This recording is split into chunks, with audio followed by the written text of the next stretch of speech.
Stop talking about spiders. No, y'all can talk your spiders. Like I said, I'll just sit here and be quiet. Over there falling asleep in the corner. Spiders. Yes. Here we are. Here we are. Herpetoculture Podcast, episode 217. Brought to you by BlackBoxCages.com. Check them out, Facebook, Instagram. Use the code THN24 at checkout. Get a little discount. Save even more with the pickup option, which you can also select at checkout. And then if you're near North Georgia, jet on up there, grab your stuff. Then you take it home, set it up, get everything going, and then you have some of the best caging you'll ever have for life. You won't be disappointed. It's all nice. Whether it's racks, whether it's cages, it'll put smiles on your faces. You like that? Boy, I could. That was a good one. I like that. Yeah, you like that? Like Eminem in 8 Mile. Yeah. So please give them a follow if you're curious. If you ever have any questions, feel free to hit any of us up. We can answer your questions. If we can't, then we can get you in touch with Jen and Clint, or email them direct. Whatever you'd prefer. Whatever's easiest. We are here to serve. But then if you buy this rack or cage and you say, you know what would go really well with this is some hot sauce, then look no further than Steve Snaketuary.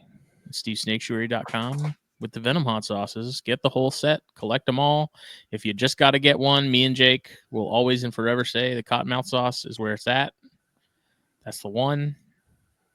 If you get that stuff, you're helping Steve with his endless amounts and hours of public outreach, relocations, rehabilitations. The man stays busy. And he's also a first responder, so I feel like his schedule is probably pretty chaotic because when he's not working, he's taking care of stuff or teaching people or all that. And I know Louisiana currently is fighting some legislation, so I know he's been busy going to the public meeting and hearings about that and speaking up. So go support him. Grab the whole set of hot sauce. And then FulviusApparel.com. Use the code THN at checkout there. Get 15% off your order. That is the exclusive promo code for THN listeners and viewers like you. It's like the secret, like the secret password to secret for savings. That's right. Black Friday sale is I'm going to go ahead and probably get something going this weekend just for the rest of the month because I know there are some people that like to get their Christmas shopping and stuff done super early. So I'll probably go ahead and open that up, and that may help alleviate some of the production pressure as we get into the holiday season at work. Things are going to at least start picking up, and it's going to get a little more hectic. So I think if I go ahead and make that available now, then maybe it won't be so chaotic when we get closer to the actual holidays. So be on the lookout for that.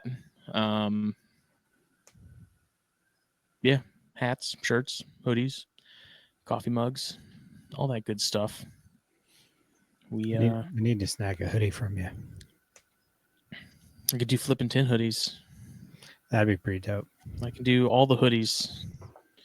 Pretty much, that's something. So it's so hard to add that. Like, I don't want to have it on every single page of every product, but basically, like, if there's a design you see on the website and you want it in a hoodie or you want it in a long sleeve shirt, just message me.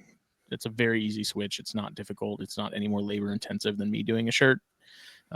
So just because you don't see it available as a hoodie doesn't mean it isn't available as a hoodie. You just got to hit me up just because I haven't had time to get all the designs. Some of them have to be modified because I have less space to print on hoodies, like vertical space. So I'm very slowly in the process of getting stuff added that are now available as hoodies too, but it takes a lot of time to get all the mock-ups and stuff together and uploaded and products added. So if you see something and you want it as a hoodie, please just shoot me a message on the page or email me, fulviusapparel@gmail.com. All you got to have is a phone and a dream, baby. That's right. So maybe I'll make it happen. This country was built on phones and OnlyFans. God damn.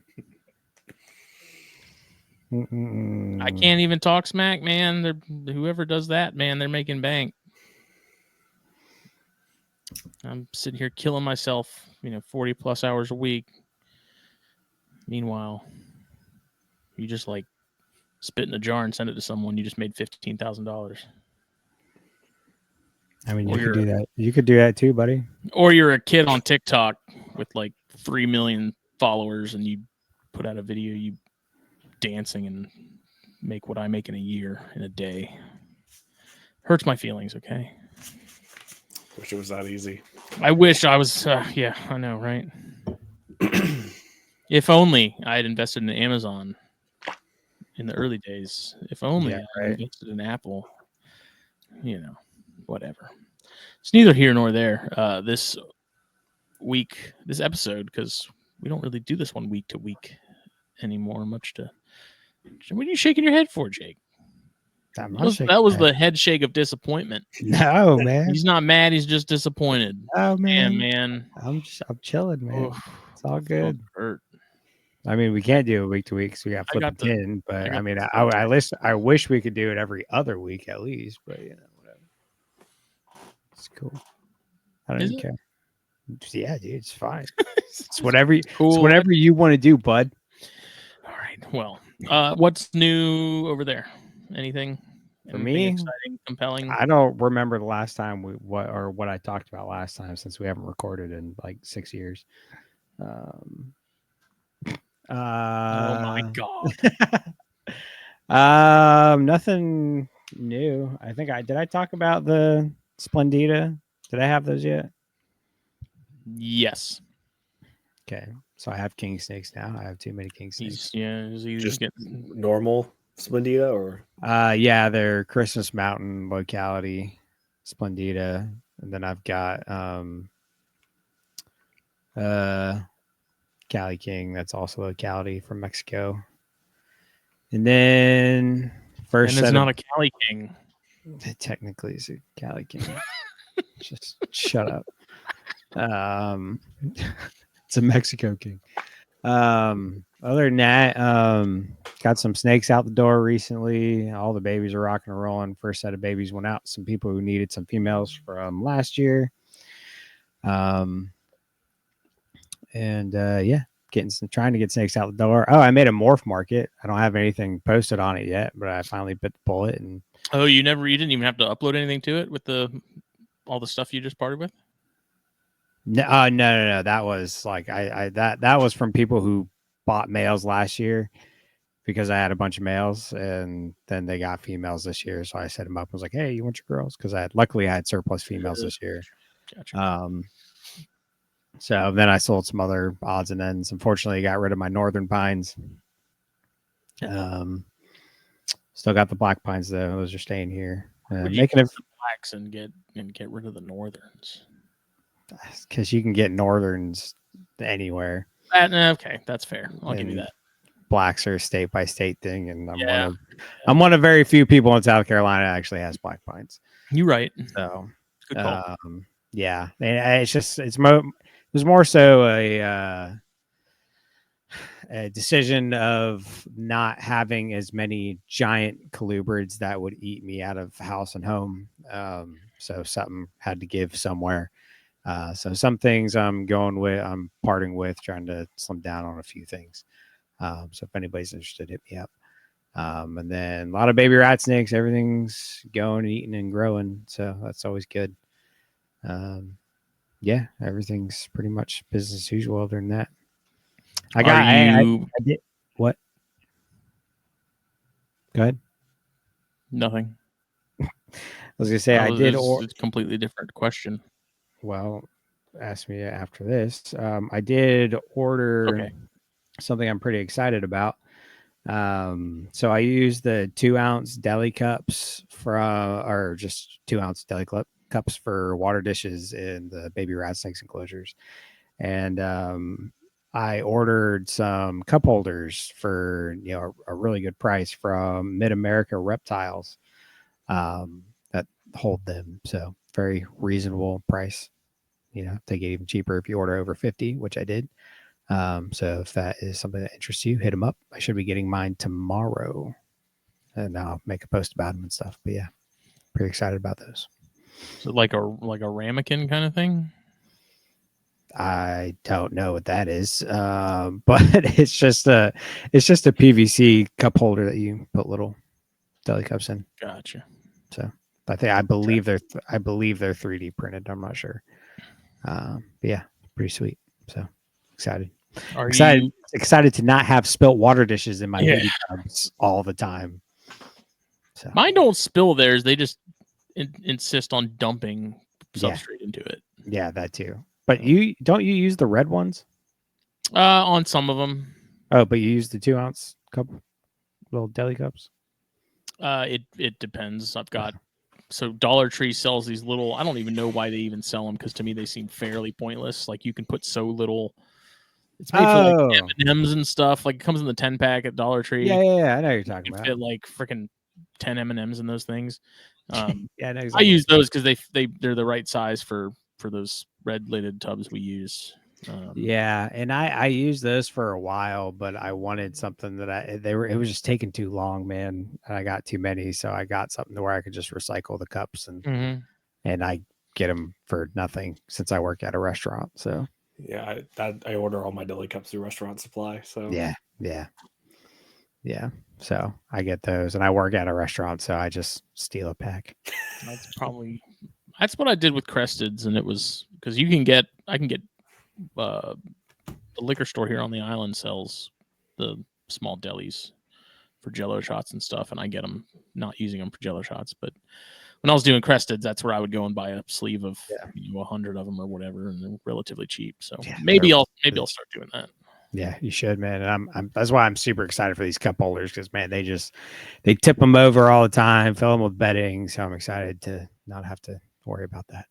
So yeah. Are you already planning what the sort of the game plan is for next year as far as pairings and stuff? Yeah, I pretty much have. I think I have an idea what I'm doing. If the Sonoran Gophers are still here, I'll probably pair those up again. Seminole Counties again, Apalachicolas again. Santa Rosa's taking the year off. I'm not doing the albino pines again because the female was egg bound for too long, and I don't want to. I'd rather give her a year off and put some weight on her.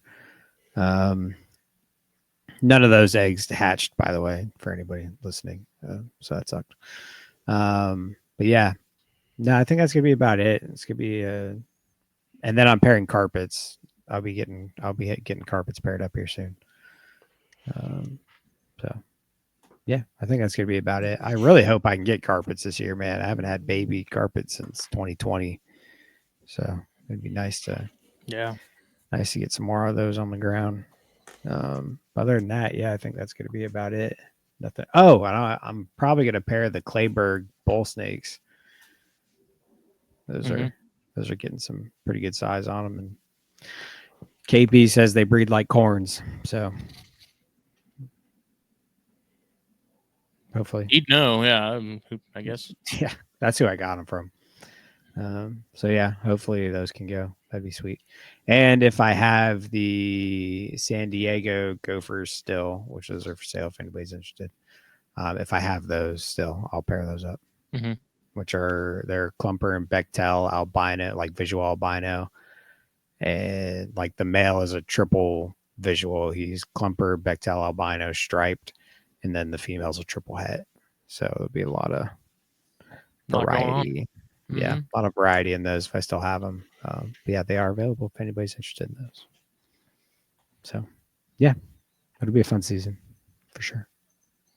What about you? Sounds busy. I don't, man. Rhinos for sure for next year. Maybe Bairds. Those are. I thought you said those were definitely going. Or those are like high on the list. But Rhinos for sure. Bairds probably.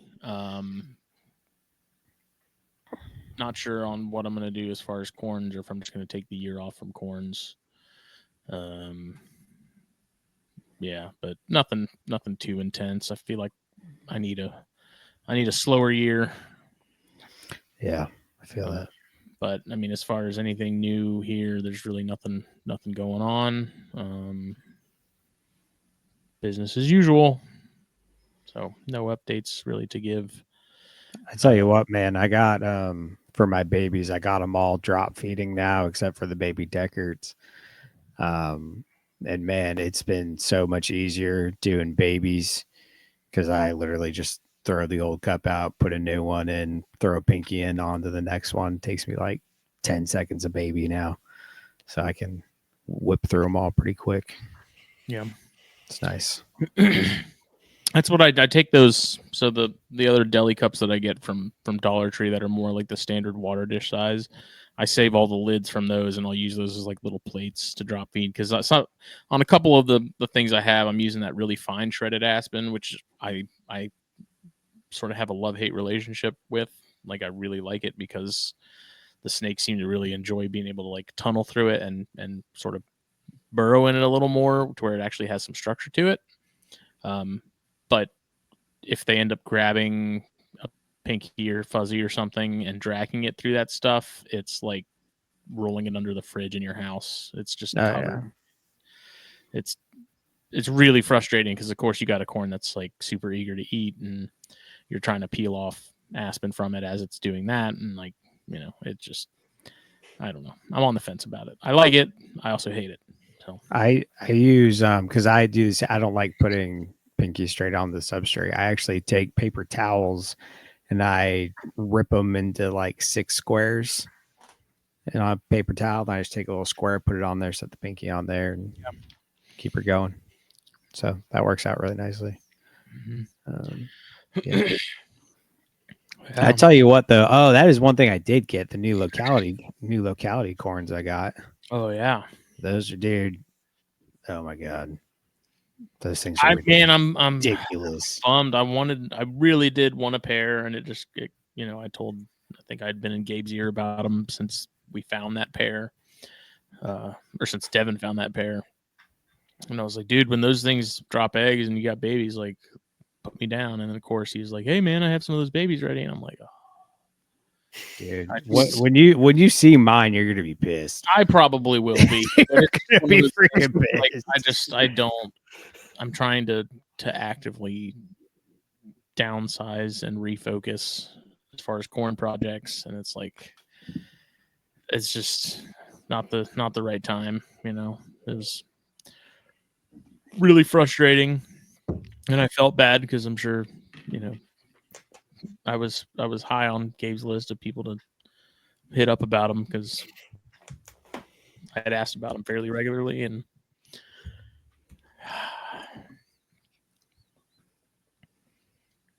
he wants to stay still. That's a corn snake, all right. That's a good looking corn snake. They're really dark. The picture, the video quality is terrible, but super red, super dark. These are freaking gnarly. Yeah, that pair is incredible, dude. Yeah. Oh yeah. My kind of corns. Yeah, it's the male especially, dude. He's freaking lights out. Well, this week we are joined by Taylor Baker to talk about some white lips, some Timors, some other odds and ends, maybe some spiders, maybe maybe something actually interesting. I don't know.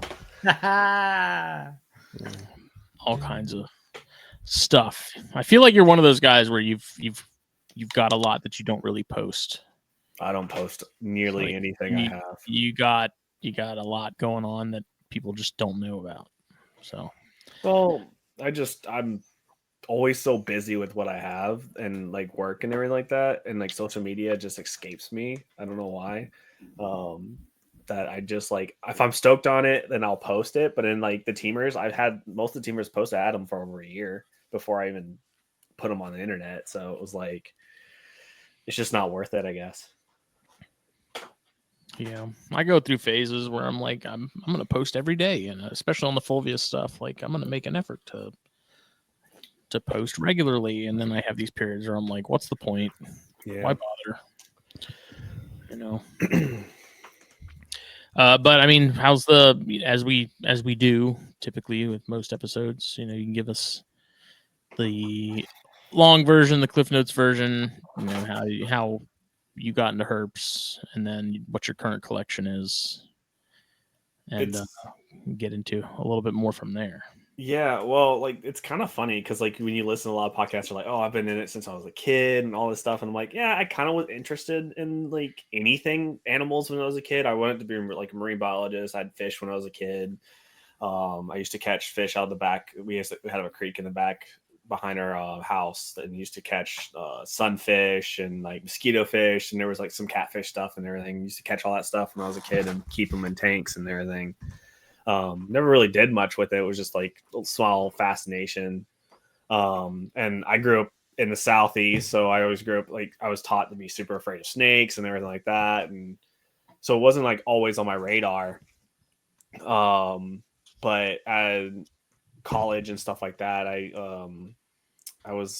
all started with like tarantulas and shit. And I was like afraid of spiders for like my entire life, and then some reason I started like watching YouTube videos and stuff of like snakes or like animal stuff, and then tarantulas started happening, and then like I was like, why am I afraid of these? This is super cool. Like I don't know why, and so I was doing research on them and stuff because I was like, oh, people keep things as pets, and I didn't really quite comprehend that. So I think it was Tom Moran had a blog article about him being arachnophobic or something like that. And he's like, exposure therapy is what somebody said to do it. So he's like, I bought tarantulas. And I was like, you know what? Fuck it. How do I buy a tarantula? And I found out you can buy them online, and being in the dorms, like I was like, there's no way this is going to go well. So I bought tarantulas out of shit to my college. And I kept like tarantulas in my college for the last year I was in college, or tarantulas in my dorm. And that got me into kind of exotics and stuff like that, because then people like found out that I was like, oh yeah, you kept tarantulas, that's weird, but like, okay, cool, I'm interested in snakes, but I'm like, I don't know if I should get a pet snake, and I'm like, I don't know anything about snakes, so don't mess with that. And then I got out of college, and I was doing a lot of travel for work, but I was home enough that I could have a pet, and I wanted to have a cat or dog, but I can't take care of cat or dog or anything. So I was like, what do I do? So I went down to I used to live in Albuquerque. And I went down to, I think it's called like Clark's Pet Shop or something like that. There's two of them or something. And I went down there. I got a Leonis king snake was my first snake from them and stuff. It was super cool. And I got so much bad advice when I bought that animal. It was so bad. Like what? Like when I bought it, I bought the tank with it, and I think I paid $150 for everything.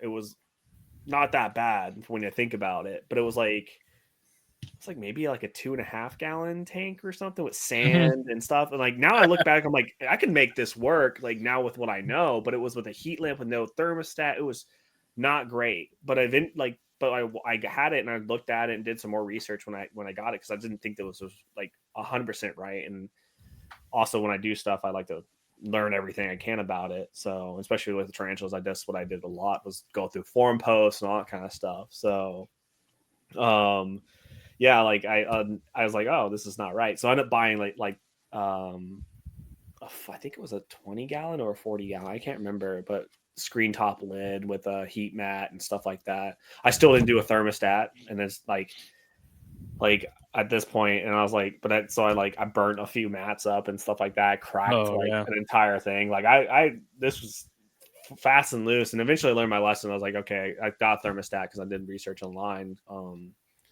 about it, and that's what people are like, yeah, you can burn stuff down. So I was super afraid of that, but eventually job got a little bit rocky, so I was like, fuck, what do I do? So I threw out job stuff and ended up moving to New Hampshire, 45 minutes or so from Nerd and stuff like that. No idea what Nerd was, by the way. Like I had not explored, pet tubers are like what, like a 2019 2020 thing, really, like when they really started taking off, I guess, or like when I started really paying attention to YouTube. So I didn't know who like Nerd was. I didn't do any research. They were just a pet store that popped up on Google that I could get feeders for my king snake. And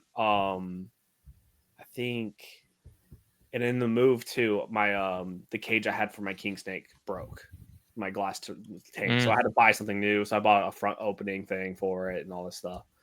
But that was when my girlfriend Sarah moved out with me to New Hampshire, and she's the reason why I have the collection I have now, because she wanted a snake, so she got a Kenyan sand boa, and then I was like fine with one. I was like, I have my king snake, I'm good. I have my tarantulas, that's my thing, that's all I'm gonna do. And then she's like, she got what was it? She got a ball python, of course, because like you can't. I don't think you can go to Nerd, especially at the time, and not buy a ball python. There's probably no way in hell they practically throw it in your hands. They're not going to let you leave the building without it. No. And that's kind of funny too. It was like when I went initially, because I was big into tarantulas. Rob was working at the time, and like that's probably also why it spiraled too, because of the fact that I kept going and I was like looking at tarantulas, like, oh, trying to ask questions, trying to find out like certain stuff, like they get, and like all this kind of stuff, because a lot of it was locked behind the doors. Some of the employees wouldn't touch it and stuff like that. And I was like, well, I want to talk about it. And they're like, oh, you need to talk to Rob. And I'm like, all right, I'll come back next week. And thinking that he just wasn't there at the time, because they're like, oh, he does parties and stuff and all the stuff he does. I'm like, all right, cool, whatever. Come back next week or the couple weeks later. Where's Rob? Oh, he doesn't work these days. Are you kidding me? Okay. I want to talk to Rob. And he's like, well, you come back on like the day you worked. I think it was Saturday or something. It's like, cool. So I went and showed up like on a Saturday or Sunday or something. I don't remember what day it was. And I was like, where's Rob? I want to talk to Rob. And they're like, all right, called him down, ended up talking with him. And from that point, like kind of like as I showed up a lot more, because I just showed up on the days he worked and stuff, to talk stuff and everything like that, like just got introduced with a lot more stuff. And the Nerd's a wild place to like get exposed to anything. I feel like you get exposed to like a lot of cool ball python stuff. You get exposed to all the reticulated stuff. There's no telling what I couldn't tell you half the species I had like saw that most people don't get to see and stuff like that normally. And and from that point too, it was like New Hampshire wasn't terribly like bad before like the big like expo blow up and stuff, because they actually had a pretty decent expo in Manchester, and there's a lot of good cool stuff that comes through that expo, like a lot of cool breeders and stuff. Major League's one that like they always brought some wild stuff. But yeah, it was just like from that point forward, after I got to know Rob, and then Rob got busy, and then Jeremy started working as like the manager at Nerd and stuff, and I got introduced to him, and from that point it just fire hose, because my girlfriend got major into it with snakes and stuff, and didn't want her to have, she didn't want to be the only one getting stuff. And it was like from that point on, it was just like all different types of stuff, all downhill. Yeah, it's definitely was a firehouse, because I've only been doing this I think 7 years. I think that's about as long as it's been now. So I'm on tarantulas for 8 in this, so like under a decade. But I've had a lot of species through my hands, and also like been introduced to a lot of species, and a lot of learned a lot of different stuff from different people. So what's the current collection looking like?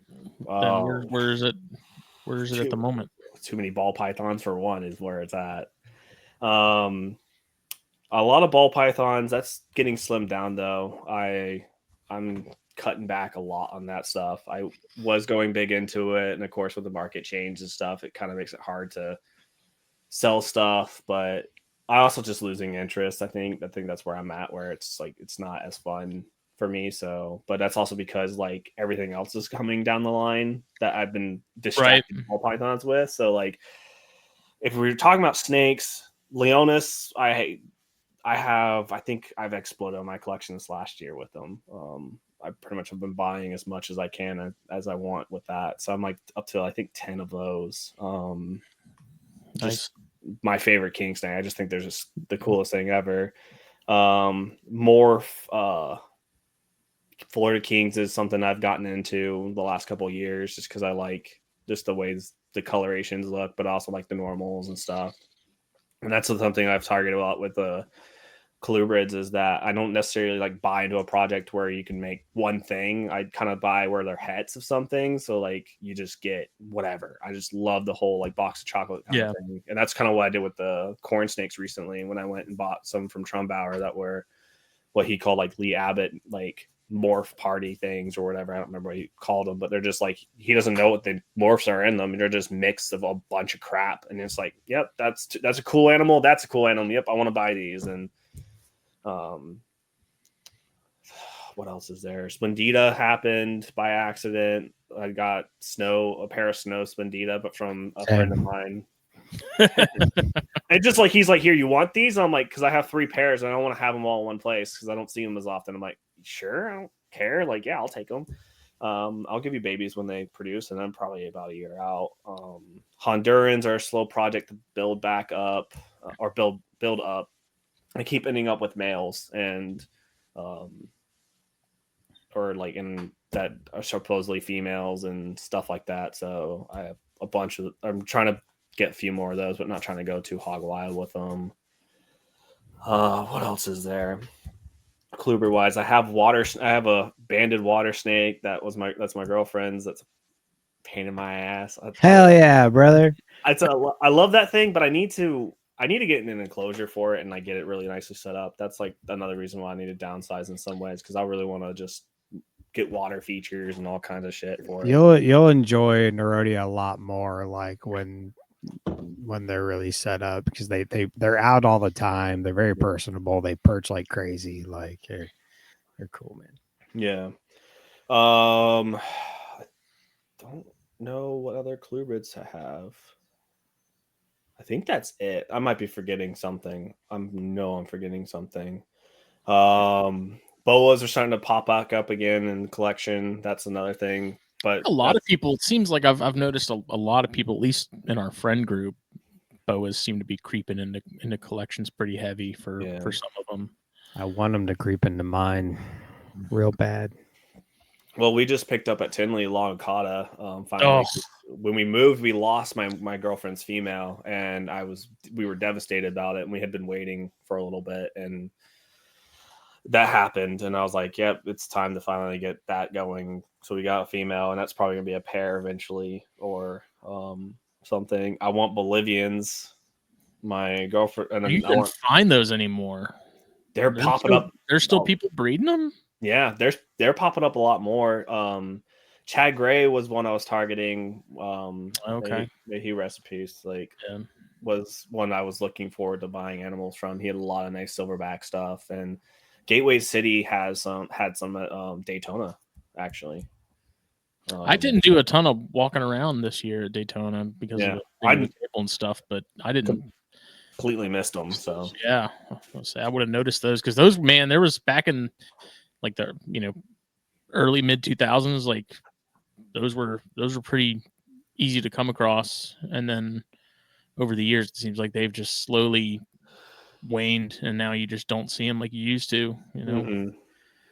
Yeah, so those will probably happen eventually once I get room. And there's probably some other. I know. I don't remember the other ones. There's a whole list my girlfriend has that she wants, and I'm like, all right, whatever, we'll make it happen. Honestly, like live birthers are a little bit better in my opinion than like egg layers in some ways. So it's like, because it is what it is, and you don't have to worry about the eggs, but there's still other aspects of it. My only thing on that is I would be so worried about the mom for, because their gestation period is so long, man. I would be so paranoid about that. But it does make sense though that it's easier not dealing with eggs and having an incubator and all that. But it's trade-offs. Yeah, for sure. Yeah, we have a random. I think we have a random Colombian rainbow boa that's just chilling. And then I think the other boa stuff I have is my Australis and my Pulsonis. Nice. Are those at breeding size? All my females are breeding size. They're all gravid imports. Oh, nice. I didn't have any males, and I've been always tracking down males, but I gave up for a while because it was just everyone kept missexing them, and they're like probing, and it's like you can't probe. You can probe Candoya, but you have to know what you're looking for. And females have scent glands like hell, so when you probe them, they probe like males or what you think would be a male. And it's like then you have to explain them. You just sex them by spurs. If they have a prominent spur, then you know what it is. If it doesn't, then you know what, like it's easy. Yeah, and like it's very obvious, like when you do it, even with babies, it's the easiest thing in the world. But the problem is like they have so many babies that are a pain in the ass, because I did a gravid import with it, and that's where my one male for my non St. Isabel stuff is coming from. I'll breed him back into the mom, but I took a long time to feed them up and stuff. So, and then I finally found St. Isabel 2 years ago at Daytona through Underground, which normally wouldn't buy through them, but they were the only people that had. I could literally go up and I picked out the animal, and I was like, well, I know how to get this thing to eat. I know how to get this thing to survive. So nice. Yeah. So those are cool, man. I've had a thing for Candoya for a long time. If I could get them really soundly, I have a really good record in selling them to people and everything like that. And just because of the fact that like they're super cool to get people talking for them, and like to me they're one of my top species because it's just the way they look, the way they interact. I can just go, well, if you want if you want this as a pet, this is one of the coolest things as a pet, because like they bask, they climb, especially when they're young, so you can set them up with a lot of space and stuff like that, and they don't need a lot of temperature like a lot of other snakes need and stuff. So like your house, like I keep mine ambient at like 78, like, and they do fine. Really? Nice. They do absolutely fine. So it's like cool. The Australis I've had, I don't know if I really like, I have a 2.2. I keep 2.1 together for my original stuff from Dan Malari. But I'm starting to have some issues with them. I think it's just temperature that they're just not enjoying 100% because I moved and that's changed a lot more. So I might have to like separate them and dial them in a little bit differently, which I've already wanted to do. I kind of want to throw them in one enclosure and let them just go off, and if they breed, they breed, kind of thing. Yeah, for sure. But and then Kenya Sambos is my girlfriend's thing, and I hate and love those things so much. They're super super easy, super great, but like at the same time, like they I don't know what this last like litter we had. They're spastic as hell. They bash everything. They bite. Like I've never been bit by a Sambo until now. Like I've been bit so much by these babies. They seem so hit or miss, man. The ones I've had over the years, it was either like the mellowest snake that didn't care what you did to it, or it was like you were getting lit up. Yeah, regularly. It's strange. There's no real in between.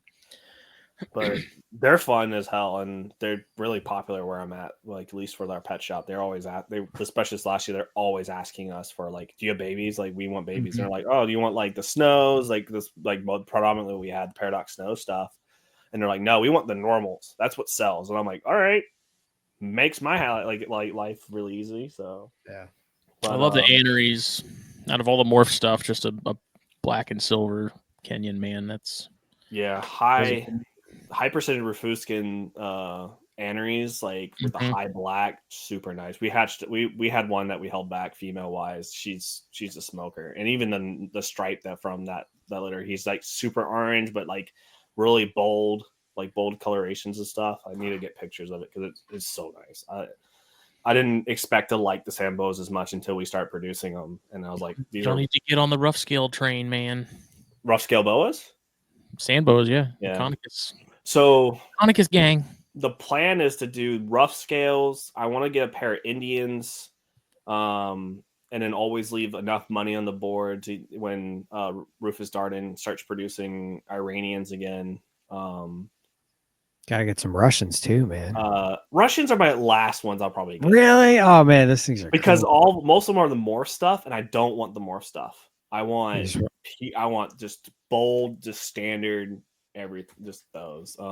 Chris Montross has some really nice ones. He's got some that are like straight up jet black, like no speckling, nothing in them. Then he got some that look like a freaking solar system, dude. Yeah. Just white speckling everywhere. They're neat. Yeah, and then Saharans are another one I really want to do. If they're talking Stygian about them and stuff, they're really just seeing how they interact and stuff. They're super cool. And then I don't know if I'm gonna do rubbers. Like that's the one thing I haven't decided yet that if we're gonna do or not, because it's not easy just to get a hold of those correctly. I feel like, Mhm. and there's the people who are working with them have enough people trying to get them all the time. It feels like so. It'll probably be a slow burn to burn that list down. Because it's just like honestly they're super cool and they're just a unique thing to have. I'm trying to think the other thing that we have.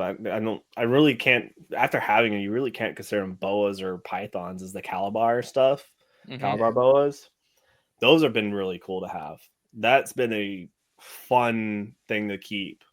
And I really want to start exploring those a little bit more. I like been too distracted with other stuff, but I need to get back into those because I've been just like having issues with them eating because when we first got them, they were ravenous eaters with whatever, and then like as we've kept them longer and longer, which we're trying to start pairing them, just trying to see what happens because we're noticing some difference in how they are like like acting and stuff, especially the female like shed cycle wise, and Mhm. um they're super cool, but they have their challenge really has been feeding them, and what I've honed in on is that small prey items on a lot of them, and I'm trying to think of building like some like fake log stuff that you can put like as like a bowl, so you can put like Yeah. the pinkies or like right we do fuzzy rats and put like 3 or 4 fuzzy rats in so it can kind of go in and what it because like we started watching it with as we go smaller and smaller, it like bites one and like takes its body and presses the other against the wall like it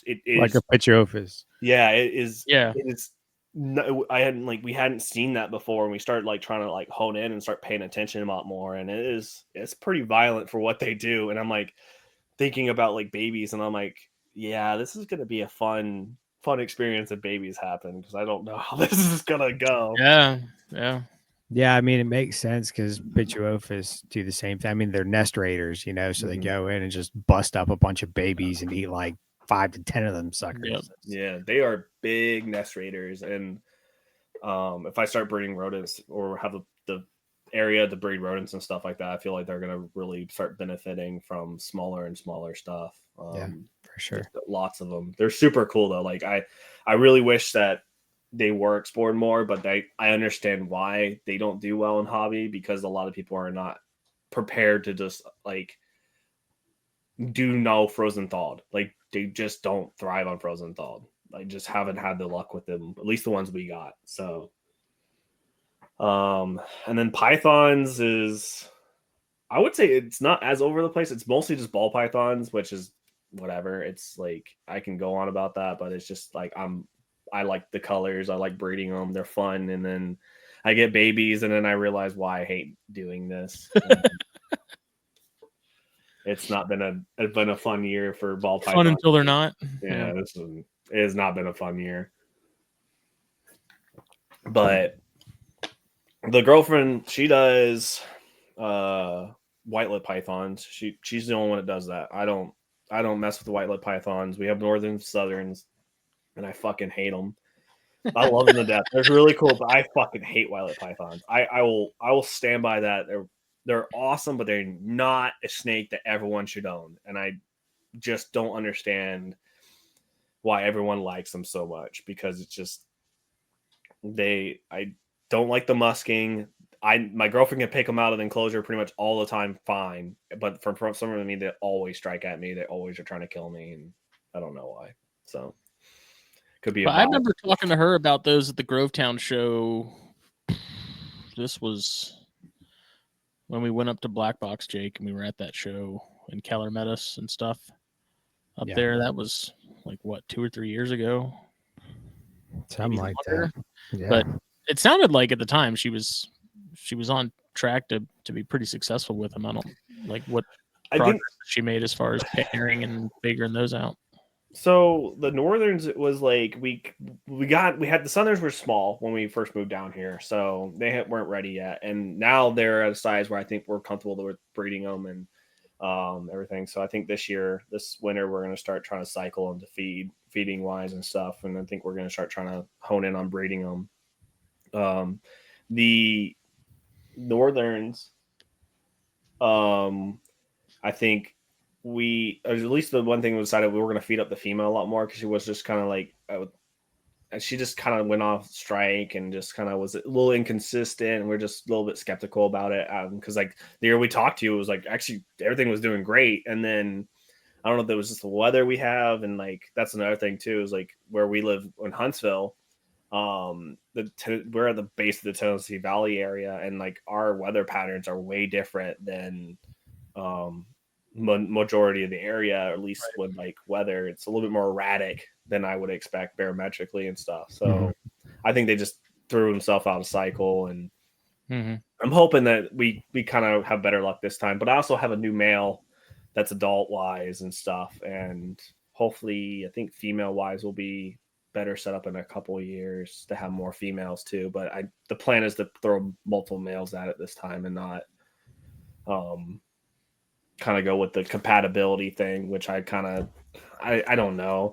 The compatibility thing's a hard one because of the fact that I understand and I see it with white lips, and you definitely can kind of feel it out if an animal doesn't want to be near it and compatibility wise. But I feel like with breeding, especially with white lip pythons, sometimes the success can be a little bit no compatibility or a little bit more of the like territory like kind of strife. But it's one of those things I don't know until we start trying to mess with it. And if it proves really successful, then it might be something we'll keep doing. I hope she gets it because she's been successful with a lot of stuff. So I know she's been working on it for, like I said, years. So it'd be awesome. But I can imagine that they'd be very similar to like female chondros, like adult females, where, if you ship an adult female chondro, cross country or another entire region, compared to where it was previously, like it's going to take a little time for it to sort of settle into the groove of your room and sort of get on pace with everything else in there. So and with them, actually, I'd honestly, it wouldn't surprise me if they were a little more sensitive to that than most species too. Just sort of given how high strung they seem to be and sort of nervous and erratic. And yeah, I think it's like I'm hoping that we can put the theory pretty much to test, but my theory, or at least like idea, is that Southerns are easier to breed, period. Like they will breed more readily than the Northerns, that even as imports, they still take a little bit of time to really adjust, but it seems like anyone who has them as young and adults, they'll hit a sexual maturity and they'll start doing what they need to do pretty easily. Moving them probably doesn't help, but the Northerns, I think if you're dealing with two imports, you really have the odds stack against you.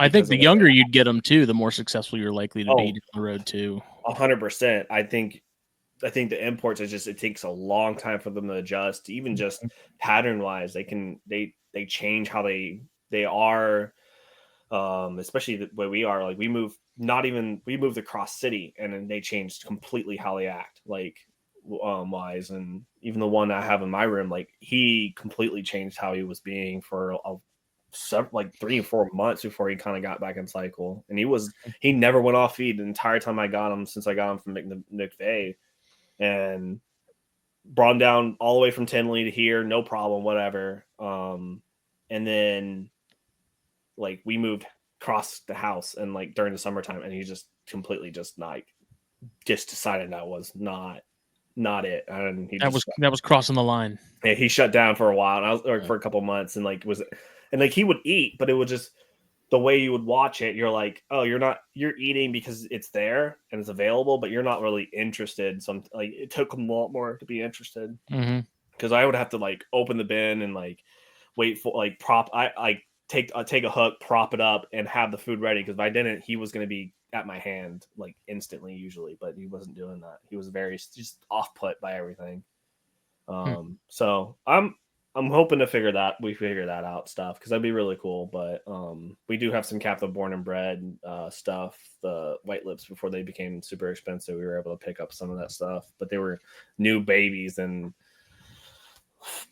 northern white lips are like the most temperamental with like care and stuff like that. Like you change things and it just seems like they could drop at any time, and they're just very touchy, I feel like, which is one of the things I think a lot of people have finally understood with them, is like they're not for everyone because of the fact that you could do everything right and they'll just crash, but they also can do a lot wrong and work against yourself a lot. And especially with the imports coming in when they are, until I feel like they're captive born bred for like at least 2 generations, you're not going to get a lot of those problems out. Yeah. I feel like it's just because there's such a high stress animal, they'll literally stress themselves to death. It really is a hands-off kind of thing. You kind of have to just be like, you have them, you're done. Like, you don't mess with that thing. It doesn't exist. You feed it. You kind of like abuse it in a way. Like, it's a really terrible way. I'd put them in the same realm as Jansen and I in that regard, man. It's like they just, like, once you have them set, like, make changes minimal and be hands off and just like pretend they're not there, and they do great. Change water, grab poop. Pretty much. And even it's like, even then, it's some of it's like I keep the cleaning to a minimum with some of the stuff. Like, you don't want it to be dirty and super saturated, but like, they're gonna, if they make it a little bit wet and they leave it a little bit wet, they'll be all right. But better to be a little bit wet with, especially the northerns, because I feel like they're more like a water snake than anything, than it to be dry. Like, when it gets dry is when I noticed we had a lot of problems with sheds and everything like that. They're just not. But like the southerns do fine drier, which kind of makes sense where they are. But like overall, they just seem to be a lot hardier and just generally better at like just growth and everything than the northerns. It's definitely. Are the northerns more montane than the southerns? I don't believe so. No? I think southerns are technically, I think, more montane, but I don't remember exactly. It's been a while since I looked at the papers and stuff like that for their locality stuff, because there's a paper that goes through and try to break out Leo python into like 7 different species, and where the Biachiensis stuff came from and everything. It's like, it's really not really easy to tell because it's like carpets. They do it with like 4 animals, and then you're like, cool. Well, no one's actually gone out. Like, you're using specimens from a jar from 1800, and like no one's actually gone out to actually collect from that island or anything like that. So it's kind of very muddy. So it's very, I don't think the information is really easy to understand where they're coming from and stuff like that. I know for a fact the southerns though are coming back from, they have to be coming from 2 or 3 in the same area. There's no way they're not. By the way they look and the head scalations and stuff. But the southern or northerns are coming probably from, most of them probably come from the same area, but I'd be willing to wager based on some of this stuff, depending on different years and stuff and who's importing them. They're coming from very different localities and stuff because of the if you ever notice like the eye striping or the eye whiting, some have barely any, some have a lot.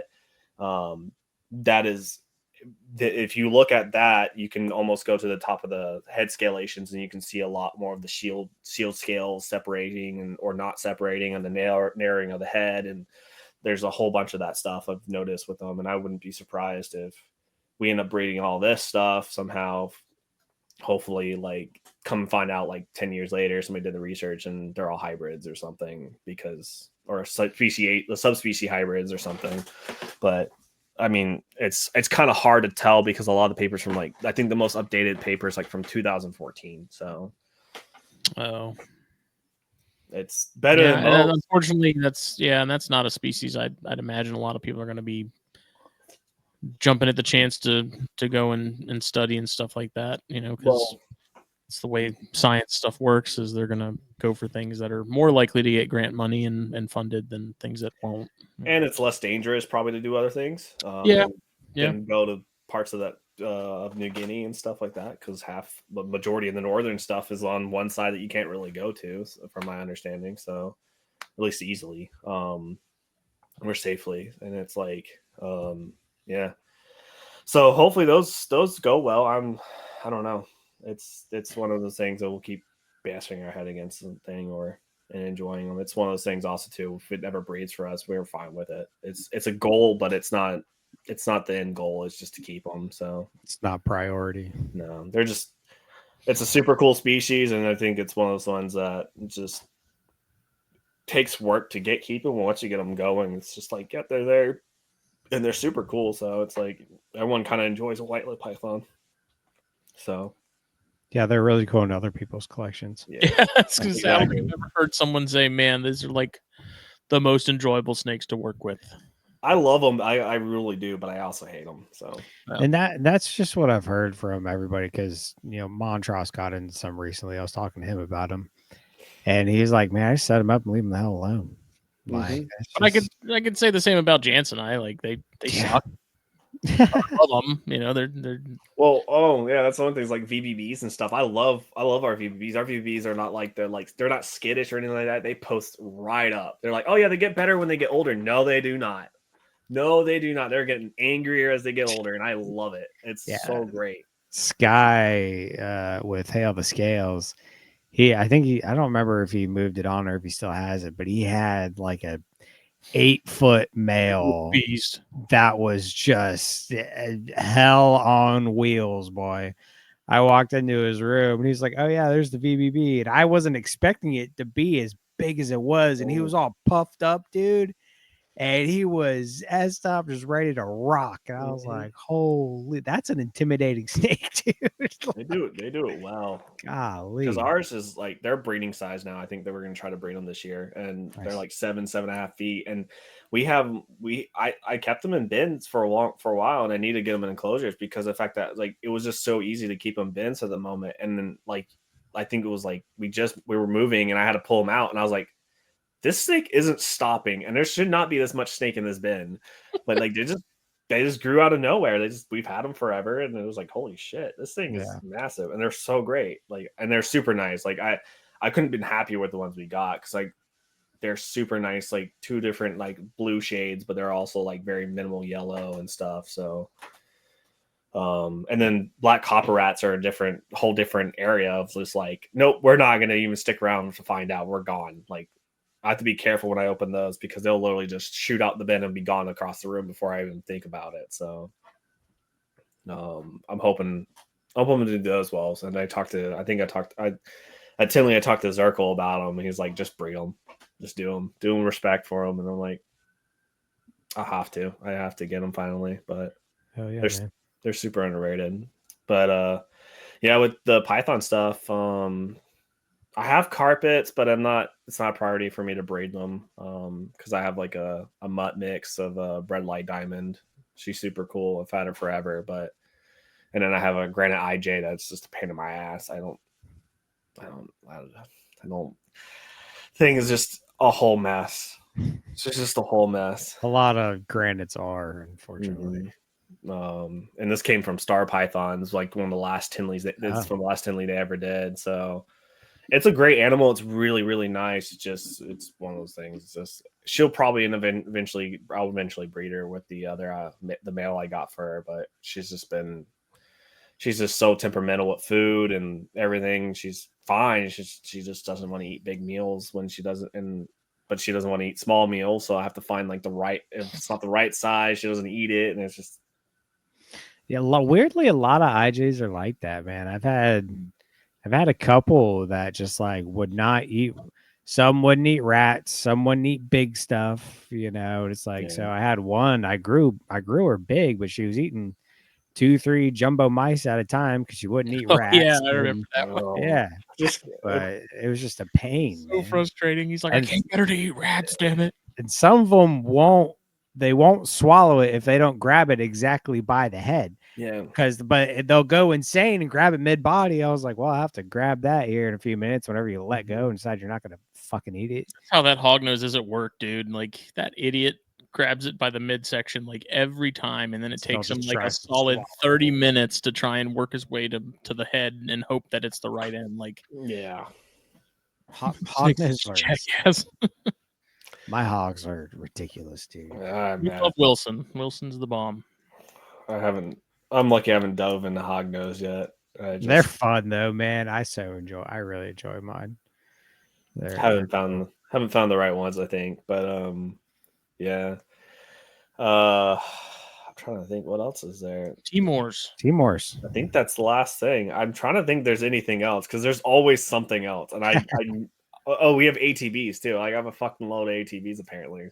Those are all hers too, but they're just there. They're just there. And then like I was like checking on them like a few months ago. I was like, oh, we should probably breed these probably like next year. And I'm like kind of going through and trying to figure it out. And then she's like, no, those are breed size. And I'm like pulling this thing out. I'm like, holy fuck, this thing's like 4 feet long.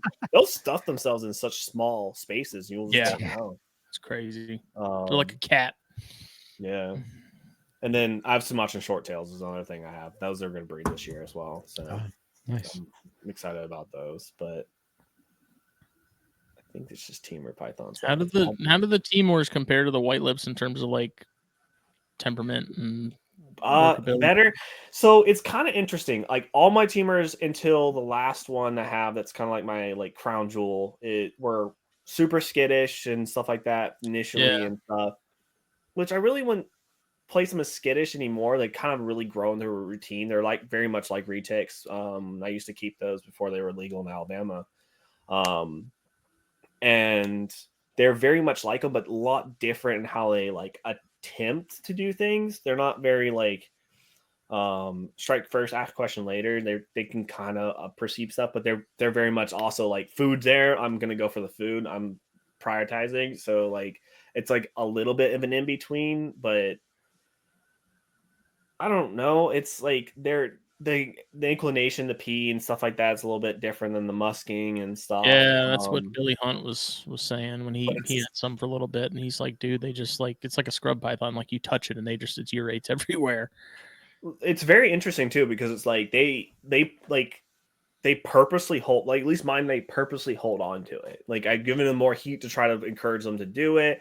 Like I wait for like unless they shed. And even when they shed, they take a like. Usually, most of them are like the first, like, couple days later at most. Like they can. I had a couple. Like I was like, I need to weigh you to see where you're at because I need to match up like breed size and stuff to try to get an idea. And they would hold on to it forever, and I'm like, fuck, it's fine. I haven't fed you yet, and I'll just sit there and I'll pick them up and I'll just walk over to a trash can and let them just go.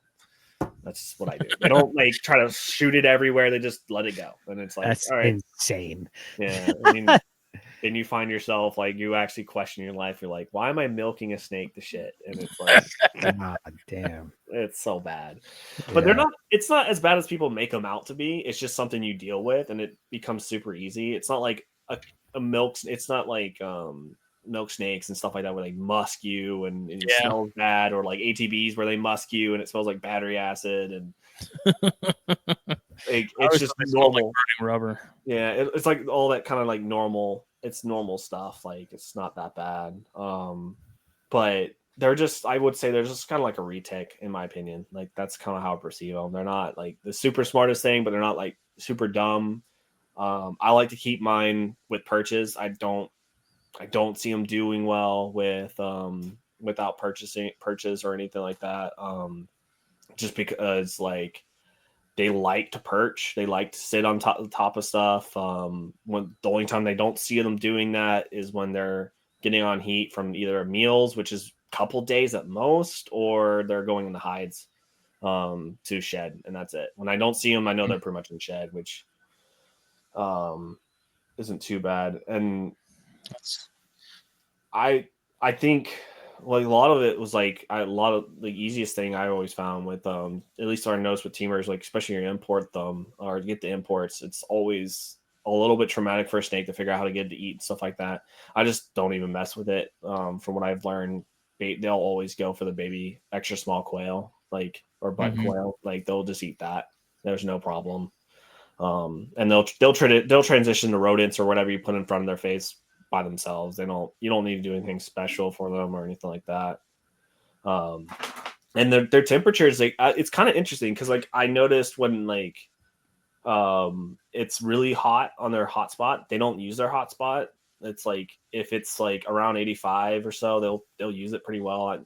You can go up to like 87, but they tend to like it pretty okay cool wise and stuff. Like you don't notice them like needing a lot of heat compared to like some like ball pythons or something like that. Even then I've had incidents where I like forgot to move racks or like clean racks out and forgot to plug a heat strip in and have ball pythons eating with ambient heat of like 78, and then they eventually stop eating. You're like, what the hell's going on? And then, but Timors, it's been kind of interesting because it's like one of those species that has been pretty simple to keep, but is not. It kind of makes you question why they're not more available. Is it really just the breeding that's kind of there, or if it's just how they're like perceived and stuff? Because I see like Savus and Maclots and all that stuff becoming more popular and more people want them, but Timor pythons, I just think it's because people have been exposed to them or just don't have their hands on them enough to be like, yeah, this is a cool snake in the same capacity of those. Because I just don't think it's the way they look. So, but for me, it was good. They just look so fucking cool, man. God, they're so cool. So like that's what happened was like when my girlfriend was getting the white-lip pythons, and I was like, fuck, I need to find that species I want. Like I need to have that species. What's the one thing I'm going to work on and like be into? And I was like, I don't know, I'll figure it out. And I think I was going to Maclots and Savus and stuff, but then like I got into it right when they were like super cheap. No one had them anymore, and then they shot up and like they're unattainable. And I was like, right, fuck, that was a great time to think about that. And then I was like on Instagram, I think, and I just saw a random like photo of one. I don't even remember whose page it was or whatever. It was just a nice headshot, and it showed the sheen of them, the color, it was a really nice red yellow side mouth, and I was like, I want that Timor python. Went online, saw no one had them available, and then I was like, well, that's an unattainable. I'll eventually have one, and then like a few months later, one of the import people had a pair, and I was like, sold. And of course it was $1,500 for a pair, and I was like, that's a lot of fucking money for a snake. Yeah. Were they older animals or young? They were young. They were. Yeah. I bought them in early 2020, and they're in 2019. So. Okay. And then I was like, oh, this is my pair. I'm never going to get another pair because they're too expensive and stuff like that. And I'm never going to find anything different. And then during COVID, I was thinking it was right before COVID. I was at Nerd, and they got some of the gourmet rodent couple born and bred babies in. And I ended up impulse buying those because the fact that they told me that somebody there was interested in buying all of them. And I was like, well, I really like this pair. And they held them for a week for me. And I ended up spending, I don't remember how much I spent on those, but I didn't spend too much more. I think it was like $1,800 or something like that. And I was like, this is the most I've ever spent on them. And then I bought a stray one off of Fauna. That one was a little bit of a hard one because she was doing really well. I moved down here, and then she didn't really start. She would eat and she would eat and regurge. I was like, well, I can't. Something is wrong here. So I eventually went to another person that, through this whole journey that we lost recently this year, was Tom Harbin. He's the exotic pet vet in Montgomery, and he was like the person that popped up, recommended and stuff like that. I was like, well, he's gonna be the best person to understand the scenario and stuff because the animal meant a lot to me at the time. This was my like third teamer, kind of flushed out the group and stuff like that. I didn't want to get rid of her, and she ended up having a gastric tumor, so had to put her down for it. Damn.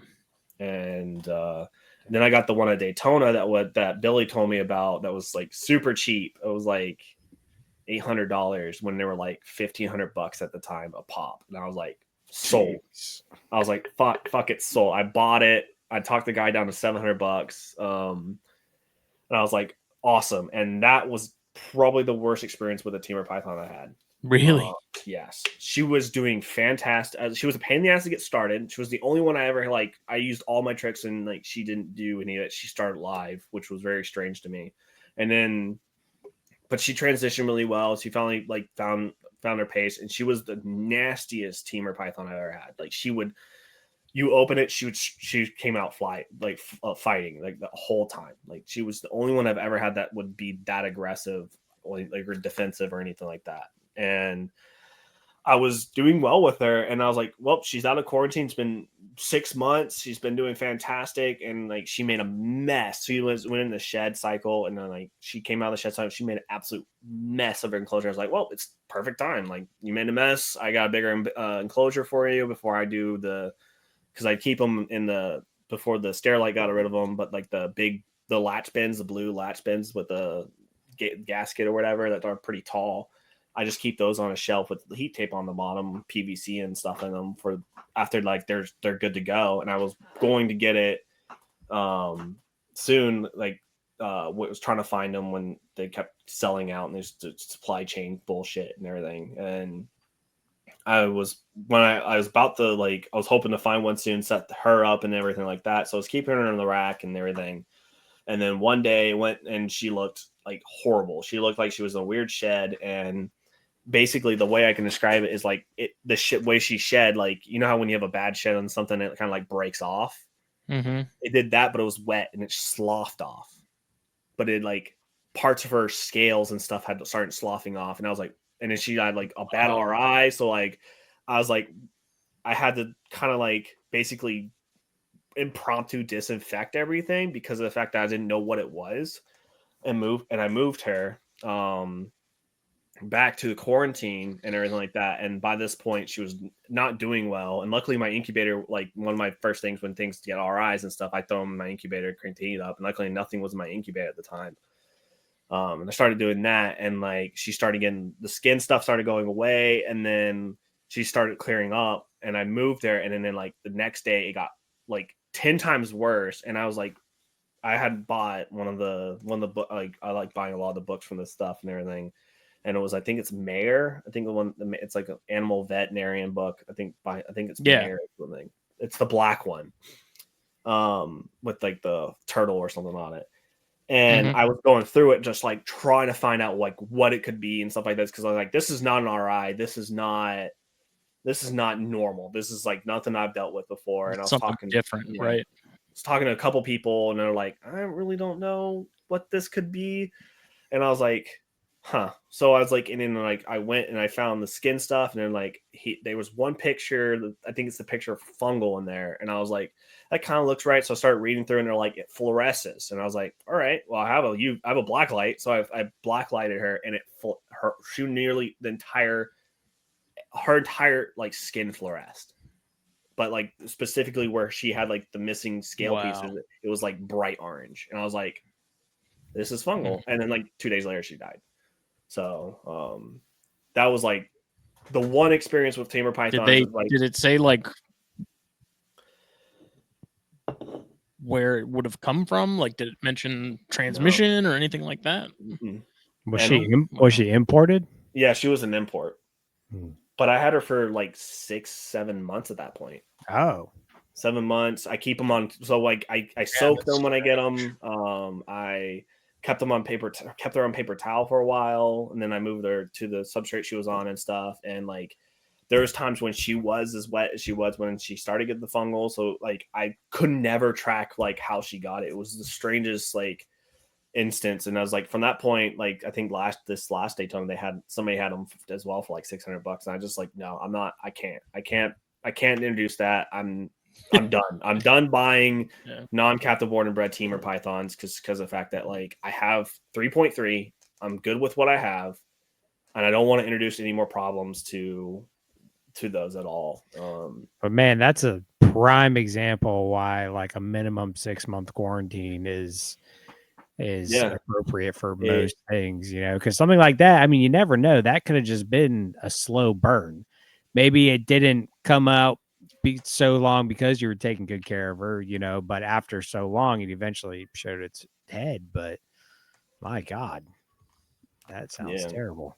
Yeah, it definitely made it to where like I'm more laxed on moving my stuff from my quarantine to where like I don't now move things until I'm like absolutely certain that they've been there for a long time. I've messed with it in very weird ways, and I've made certain that nothing pops up because I can't do it. I can't do that anymore. That was a stressful time because it was like I just like almost $800 animal just right down the drain, like nothing. And it's like, yeah, it happens, but it's like you don't find Timors very often, so it's like not very easy just to suck that just up. replace it. Yeah. And then like I've posted on Instagram, but I have one that's like really nice, bright yellow, really reduced pattern. I got very lucky to be able to have it because it was one right before I moved to New Hampshire. We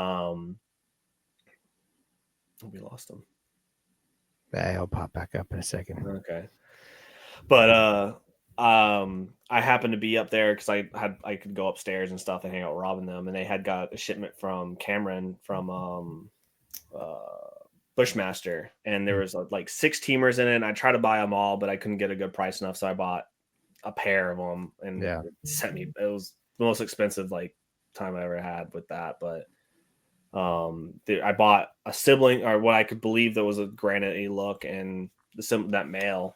And so like I love the animal so much. I'm so fucking careful with it. I'm just like, I don't want to lose it because I can't find another one like it. And if I ever did, I would buy it. But I'm just so careful because of the fact that like I don't think Gourmet Rodent has really produced any Timors that I'm aware of recently. And so like Captive Born and Bred is the only way I'm going to go anymore. So I got to talk to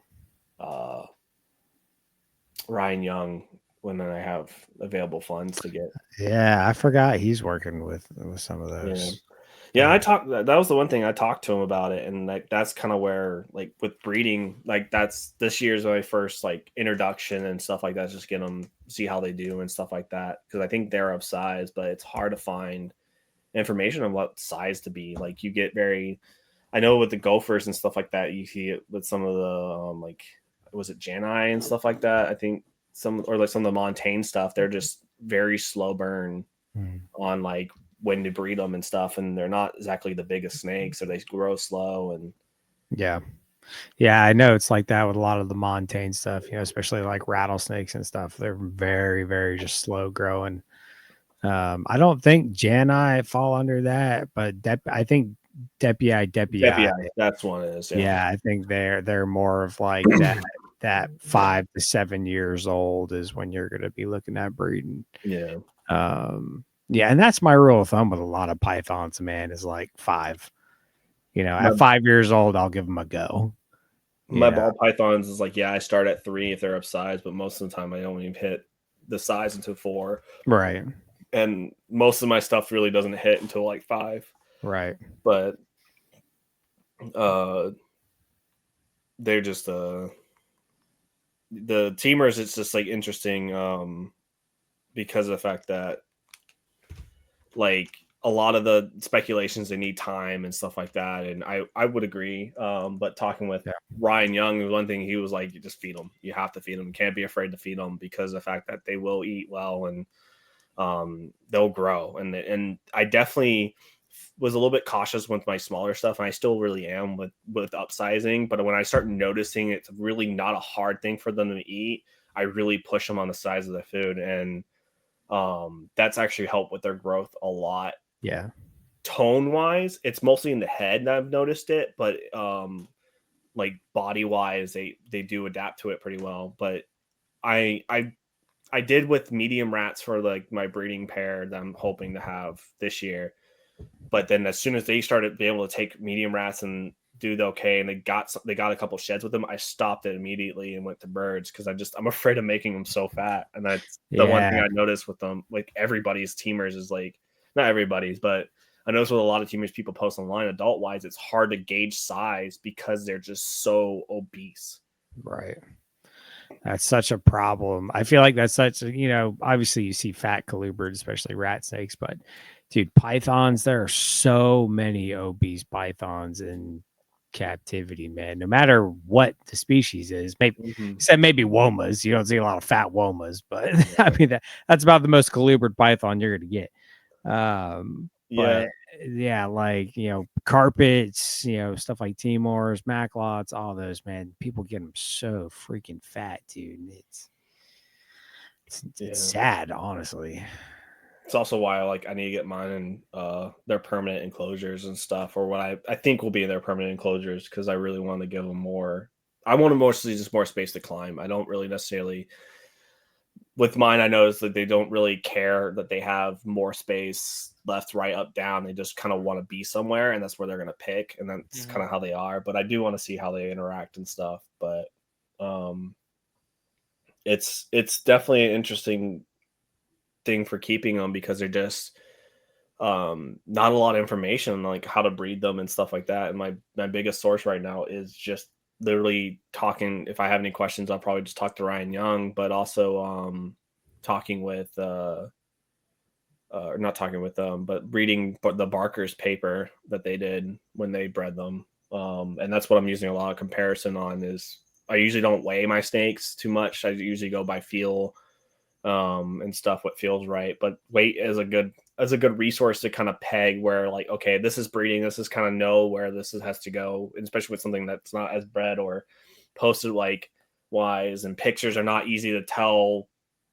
Like I can measure a cocoa piece and kind of scale it and be like, oh, it's not going to help. And like weight's a good indication. If you're like, yeah, it's about this length, but it also weighs this much, then it kind of gives you an indication of what body health that your animals were in when they bred and stuff. Yeah, because a lot of animals grow, in length before they grow in girth. Yeah. So that's definitely a good point. And that's the thing is like I think that's where trying them younger could help and stuff like that, because people do it with retics all the time, and like retics are nowhere near. You don't wait for retics to be 10-12 feet before you breed them. Sometimes, like for a lot of people, they wait to like some of them are 8 foot and stuff like that. Oh yeah, and they do fine, so relatively. But so I'm trying to compare a lot of notes. I talked with a lot of like with Garrett Hartle and stuff like that about like the super indoor stuff, how they breed those, or like how information he knows. And I've bounced ideas every time in Tinley just to see how they would stack up against them. And then there's also the one thing that like a lot of people get told is what Gourmet Rodent did was they feed them to basically look like they're going to explode, and then pair them, and then they get babies. And that's what they've done for years and years with their stuff. So I mean, it makes sense if you look at it in like a carpet breeding standpoint of like a wet and dry season. You have seasons where there's abundance of food, and so you feed them up, get them big, and then during breeding season, cut them off, pair them up, and they use those resources to make the eggs, and so on and so forth. Yeah. A lot of their stuff too, I think, is very much tied to bats and the migratory stuff, because that's something that I think they eat a lot of. But also like the rodent species that are there are not small. It's the same thing with what's surprising, like the confusing thing with like going back to white lips, is that you look at those rodent species and the species available, like they're not small animals. Like, so it's like it's kind of always strange how they eat and stuff in captivity. But it's like, yeah, it's not something that you see commonly like looked at. But like I know I think it's TJW Exotics or something. I think he went out and saw them. I could be butchering his name, but I know he saw them in the wild and stuff. And they right near bat caves and stuff like that is where a lot of commonality for them and stuff. And it makes sense why they would eat and then fuck off in the cave, because they can go bask or hide or something like that. So, and it's very apparent that that's what they will do, because you feed them, and like normally, like you're there, they'll come in to the front of the cage and stuff and kind of look at you and go, okay, what's going on? But if you have fed them the day before, they think they're going to get fed the next day. Doesn't matter if they have a full belly. They think that food is going to be right next to the door. And it's all of them. Chondros. Yep. All of them do it. They're all hugely opportunistic on that stuff. But then they'll get in the rhythm. They're like, "Oh, you're coming in the room. I know I'm not getting fed. I'm not even gonna move." And then you have to. They're like, "Are you dead?" Or no, you're just chilling. Okay, cool. But yeah, they were just like one of those species I kind of just got more and more infatuated with. It was at one point it was the rarity, and then it was like the challenge, and now it's just kind of like I just really just dig them. I just they're they have a lot of different looks to them that if you look at them hard enough, but also like they're all kind of the same, so you don't really have to worry about like morphs and Right. Stuff like that. And they're not huge, so they're like, that kind of is an advantage, but they're not small. So, but what's the game plan with Leonis? Sort of long term. I don't know yet. I bounced away because at one point I was never gonna have any milk snake phase stuff. I was never gonna do that because I didn't like the way they looked and stuff like that, and I wasn't looking hard enough. I was gonna do mostly white buckskin, white phase, green phase, blue phase kind of stuff, all the white line, all that kind of stuff, and I really dig those. I had a pair. That a nice white phase or green phase or green line female and a orange just good standard orange pinstripe looking orange male, and it was just going to be that. And then the more and more I wanted to get more into king snakes, I was like, fine, I'll just get more Leonis. And of course you guys go to freaking Daytona and fucking buy all of them before I see them on Friday, so I don't get to see any of them. Which I'm happy that they get to go to people I get to go see and or eventually get to trade for and stuff. But it means I have to go on. I usually go online around Daytona times when people post them on Morph Market and stuff. So I did get some nice stuff from like Anton Berg, and then who else did I buy from? Prismatic was selling some of his stripe milk snake phase stuff, and I was like, oh, I really like that stuff that Lloyd Limke line stripe phase stuff, and I was like, that's really nice. I love the coloration because like the male was like super. It's like this orange salmon, like high red color, and it's like really nice and everything like that. But then like there was just nice, like has like nice black face, like black head kind of look, milk snake face. And I was like, I really like that. And I got from Anton Berg when I bought this nice like buckskin white. So I have like all this stuff around, and I think what I want to do is get another female because I was looking for a female orange phase Jaguar line. Then I accidentally found that pair that was on Morph Market auctions, and like, fucking, I'm buying these. And I got them for a pretty good price for what I think. But I got those, and so I was like, crap, though, that's kind of where the pair is. So I kind of want to have like equal amounts of each one, so I can kind of mix them around in the different in the right color phases to kind of get the looks I want and stuff. But I really like the reduced aberrant pattern white stuff. I like the stripe and really nice like banded high color milk snakes phase stuff. And the orange stuff, I really like the Jag and the copper line. I think the copper line stuff's really, really interesting. And also like just the tiger look, like that very thin stripes. And I don't know. I just think that's one of the looks and stuff. But then like you show me, like I ended up getting a pair from Trace Harden that I think he produced from animals that he got from Jeff Godbold that were just standard Leonis. They're the original animal I had from when I first got in snakes, the Leonis I had didn't survive. Passed away a couple years ago.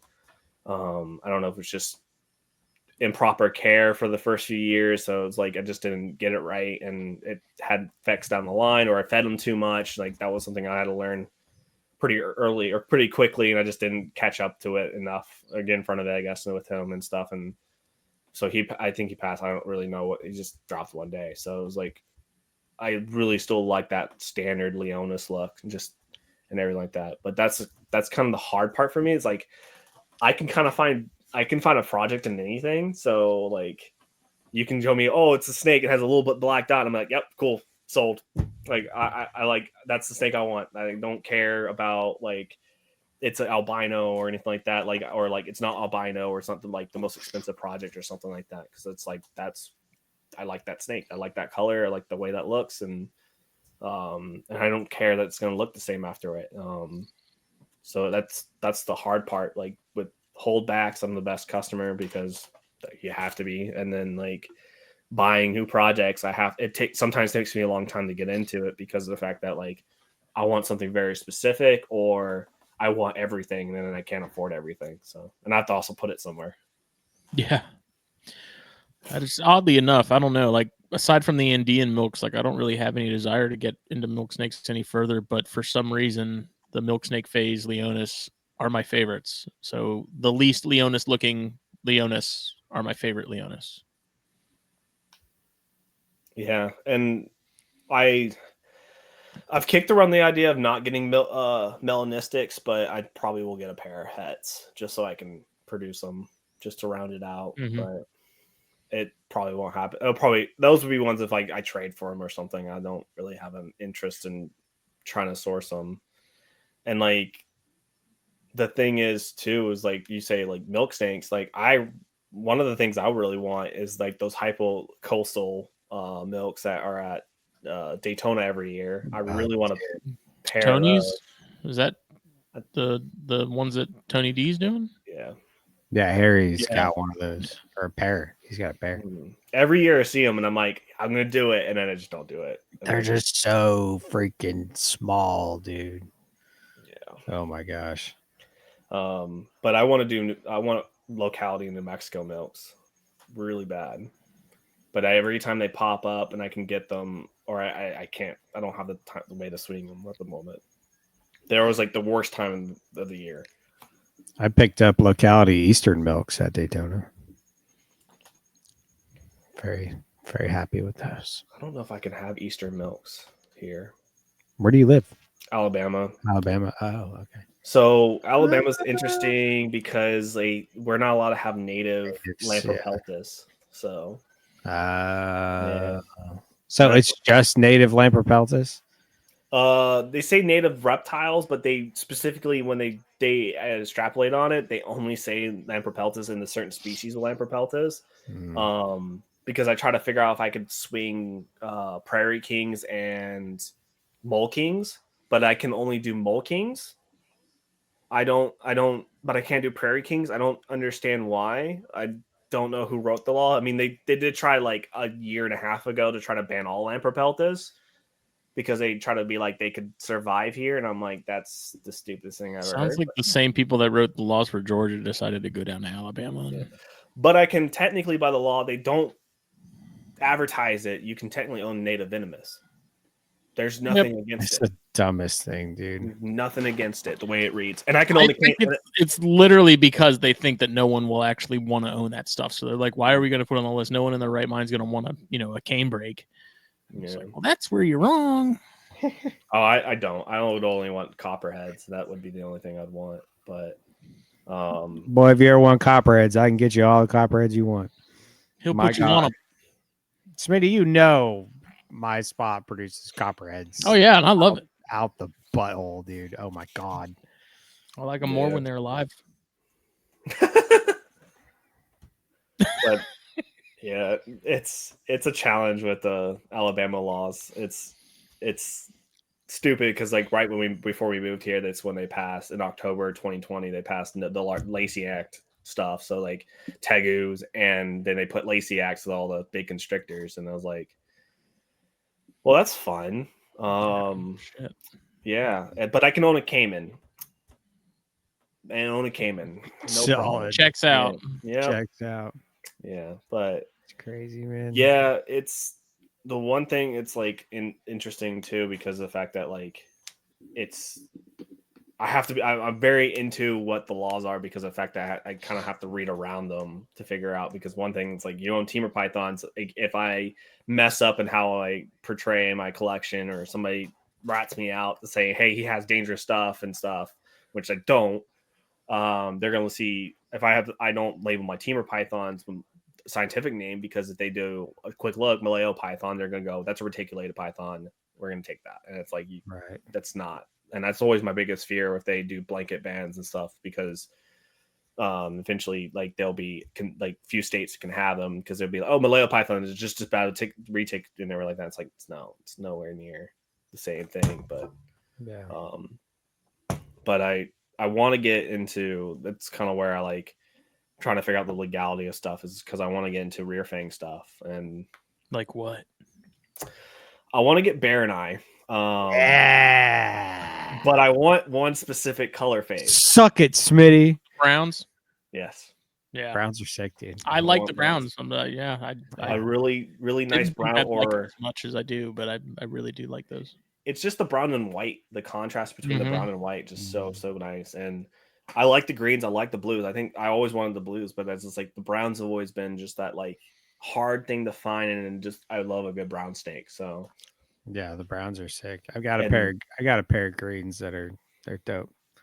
They're and then if I could find some of the green, I'll also be interested maybe in like green, like the yellowish green stuff that you see that floats around a little bit. But my female is very yellow. Like she's yellow with a lot of black in her. Yeah. She's pretty cool. Yeah, Barons are fun, man. They're a lot of fun.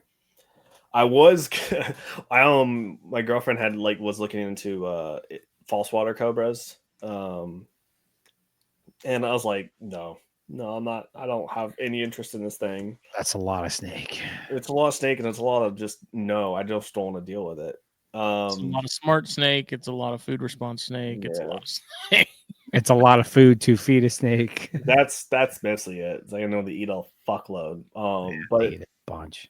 That tuned me into Egyptian false cobras at one point. And then I kind of did a lot more reading into them, and I was like, no, we're not keeping these. I'm not keeping these. Like, those are hotter than people care to act. Yeah, no idea. No idea. I couldn't. I found rear fang venomous. You're like, okay, rear fang venomous, and then you're like, oh, is it actually rear fang venomous? And like, you're like, yeah, it's potent, and it's like, and then you're like, oh, it's fine, and then you see people talking about it. I'm like, what do you mean it's a little bit hotter than you think it is? And you start actually really digging into it. Like you find the one thing that sources it, and you're like, oh yeah. Yeah, remember when boom slangs were just rear fang venomous and not that bad, and then the guy decided to write in his diary how he was actively dying slowly as he wrote it. Yeah. I don't know if they're rear fang venomous, but the like green snakes from like Africa and stuff like that, like the green bush green snakes? mambas, grasshops stuff. Grasshops are yeah. I want some Jacksoni, but they're really pricey in imports, and I just don't want to. They need a lot of room too, and they're very visual. So I think it would be really cool to have like eventually, if I get my vision of like a room and stuff, to have them in like a nice big built out cage. But they're one of those ones that's like they need a lot of attention and stuff, and I just don't have. I don't think it would be a good fit for me. But there's always been on my radar because they're super cool and any of that stuff. But the one thing I put a lot of feelers out, especially at Daytona with a lot of importers and stuff, was Langaha. Oh, hell yeah. So I had one female I bought at a random expo here, like one of our local expos, for $100. I only knew about it because I had saw the Reptile Magazine's article or whatever that I think Nipper did it. Yep. And I was like, I knew that snake was. And I was like, holy shit, that's a fucking leaf nose. And I was like, it's $100. I'm like, I'm gonna buy it. But I also was like, I asked the guys, like, what snake is this? He's like, I don't even know what it is. My friend gave it to us, and we're just here to sell it. I'm like, all right, here's $100. It was it's a Madagascar leaf nose. He's like, oh, what? And I'm like, it's whatever. Don't worry about it. It's a snake. It's a corn snake. Give me my snake. Yeah, here's $100. It's just import, so it. I don't know how long they had it. It did okay. I fed it morning geckos and stuff, and I was able to get a couple of nulls for it. It just eventually just didn't do well. So I was looking for a male at the time for it, and I kind of shelved it. I shelved that idea for a very long time, and then the whole talk about Madagascar, like watching Madagascar imports and other places and stuff, and it's like it seems like a lot of import places are getting ready to like kind of squeeze a little bit tighter on like what they're letting out, at least Madagascar, because it doesn't seem like a lot more stuff is flowing freely out of that. It comes and goes, and the way it was explained to me, and I don't remember by who, is basically when the government is in need of extra funds, they open up export, and then when they're good, they close it. Yeah, and then they just repeat, and so that's why there's this sort of weird like on-off thing with Madagascar. Again, I don't know if that's actual fact. That's just what I was told, and it made sense. It kind of added up. Yeah, I started throwing out like feelers for it initially online, like emailing people, and they're like, "Good luck," and I was like, "Oh, okay."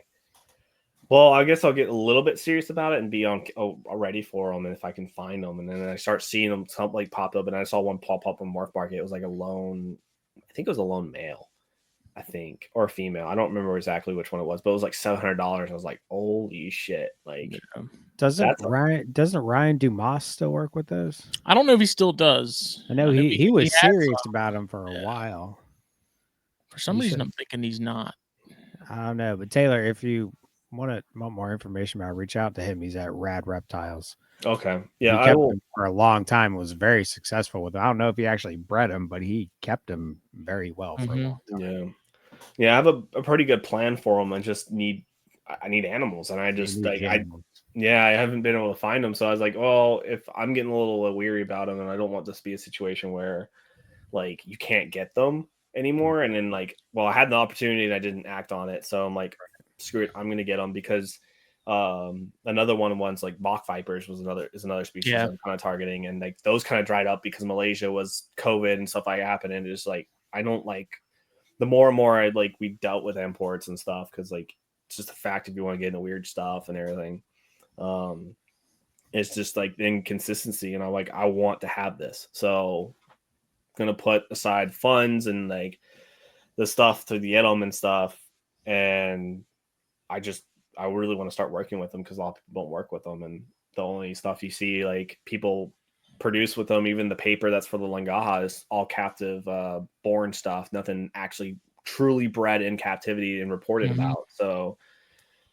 I just, the dust is super cool. They have a lot of cool displays, and I'm like, I just want to get more of that stuff out there. So those are like two of the ones I'm like really targeting this year. So I have some feelers out for them. I have a really good feeling about one of the feelers I put out that he has a little bit more access to that kind of list wise, but it's one of those ones that you have to be ready to kind of pull the trigger on. Yeah. It's scary, but I'm like, figure it out. Yep. I was going to dismantle my entire morning gecko colony, but that's not going to happen anymore. I hate this. If I ever get into a lizard feeder, I'm catching some of these turkey-kissed geckos in the garage, and I'm going to get a tank going with those. Yeah. Why have a tank when you have your garage? Because they're a bitch to catch when they're in wide open. They're fast little bastards, man. They are. I had a house gecko living in our old other house for months. It zoomed out of the cage that we were keeping in when I had because I had them for the lizard eater stuff, and then she passed, and I just had them, and fucking that little fucker like shot out of the cage, couldn't catch it, and that lived behind my rack for months and months until I finally caught it. Yeah, I've got all these like cigar signs on the wall, like aluminum, and every week, like when we're doing snakes and stogies or something, I just sit here and I'll watch them pop out from behind the sign, grab a bug, and run back in. Mm-hmm. And then the other day, I heard like two of them fighting from behind this stack of wood. The other day too, they vocalize, but it's really quiet, and so I'm just sitting here listening to them, and I hear like rustling going around and stuff. Yeah, what are you doing back there? And then I saw a little one like take off. I was like, "You lost." Yeah, it was funny because it was like it was just eating all the crickets that escape when you feed lizard shit and then everything. And it's like, well, I know where those are going. Yep. Find poop in places. I'm so curious as to how many I have living in my attic now, because where our attic access is, it's not fully sealed. And so I guarantee you there's a whole mess of them up there doing their thing. Yeah. Of what? Uh-oh, Katie. Spiders. Bad timing for that. You know what you need, Taylor? You need some rat snakes, man. Rhino rat snakes. I have Asian rats. You need some North American rat snakes that are not corn snakes. I've thought about it. The main problem, you should think about it harder. Yeah. Well, the main problem is like it's just like Alabama is a hard place. Like I have to be a little bit careful with what I get, because of the fact that like I'm not the most like successful on like Morph Market and stuff like that. Mostly because ball python, I'm competing with like every 1,000 person in the United States. But I feel like with selling stuff, it's a little bit like I have to post a little bit more, be a little bit more known for it and stuff. But so like local expos is a good way for me to get rid of stuff. But it's tough to like with people around here because they expect specific stuff.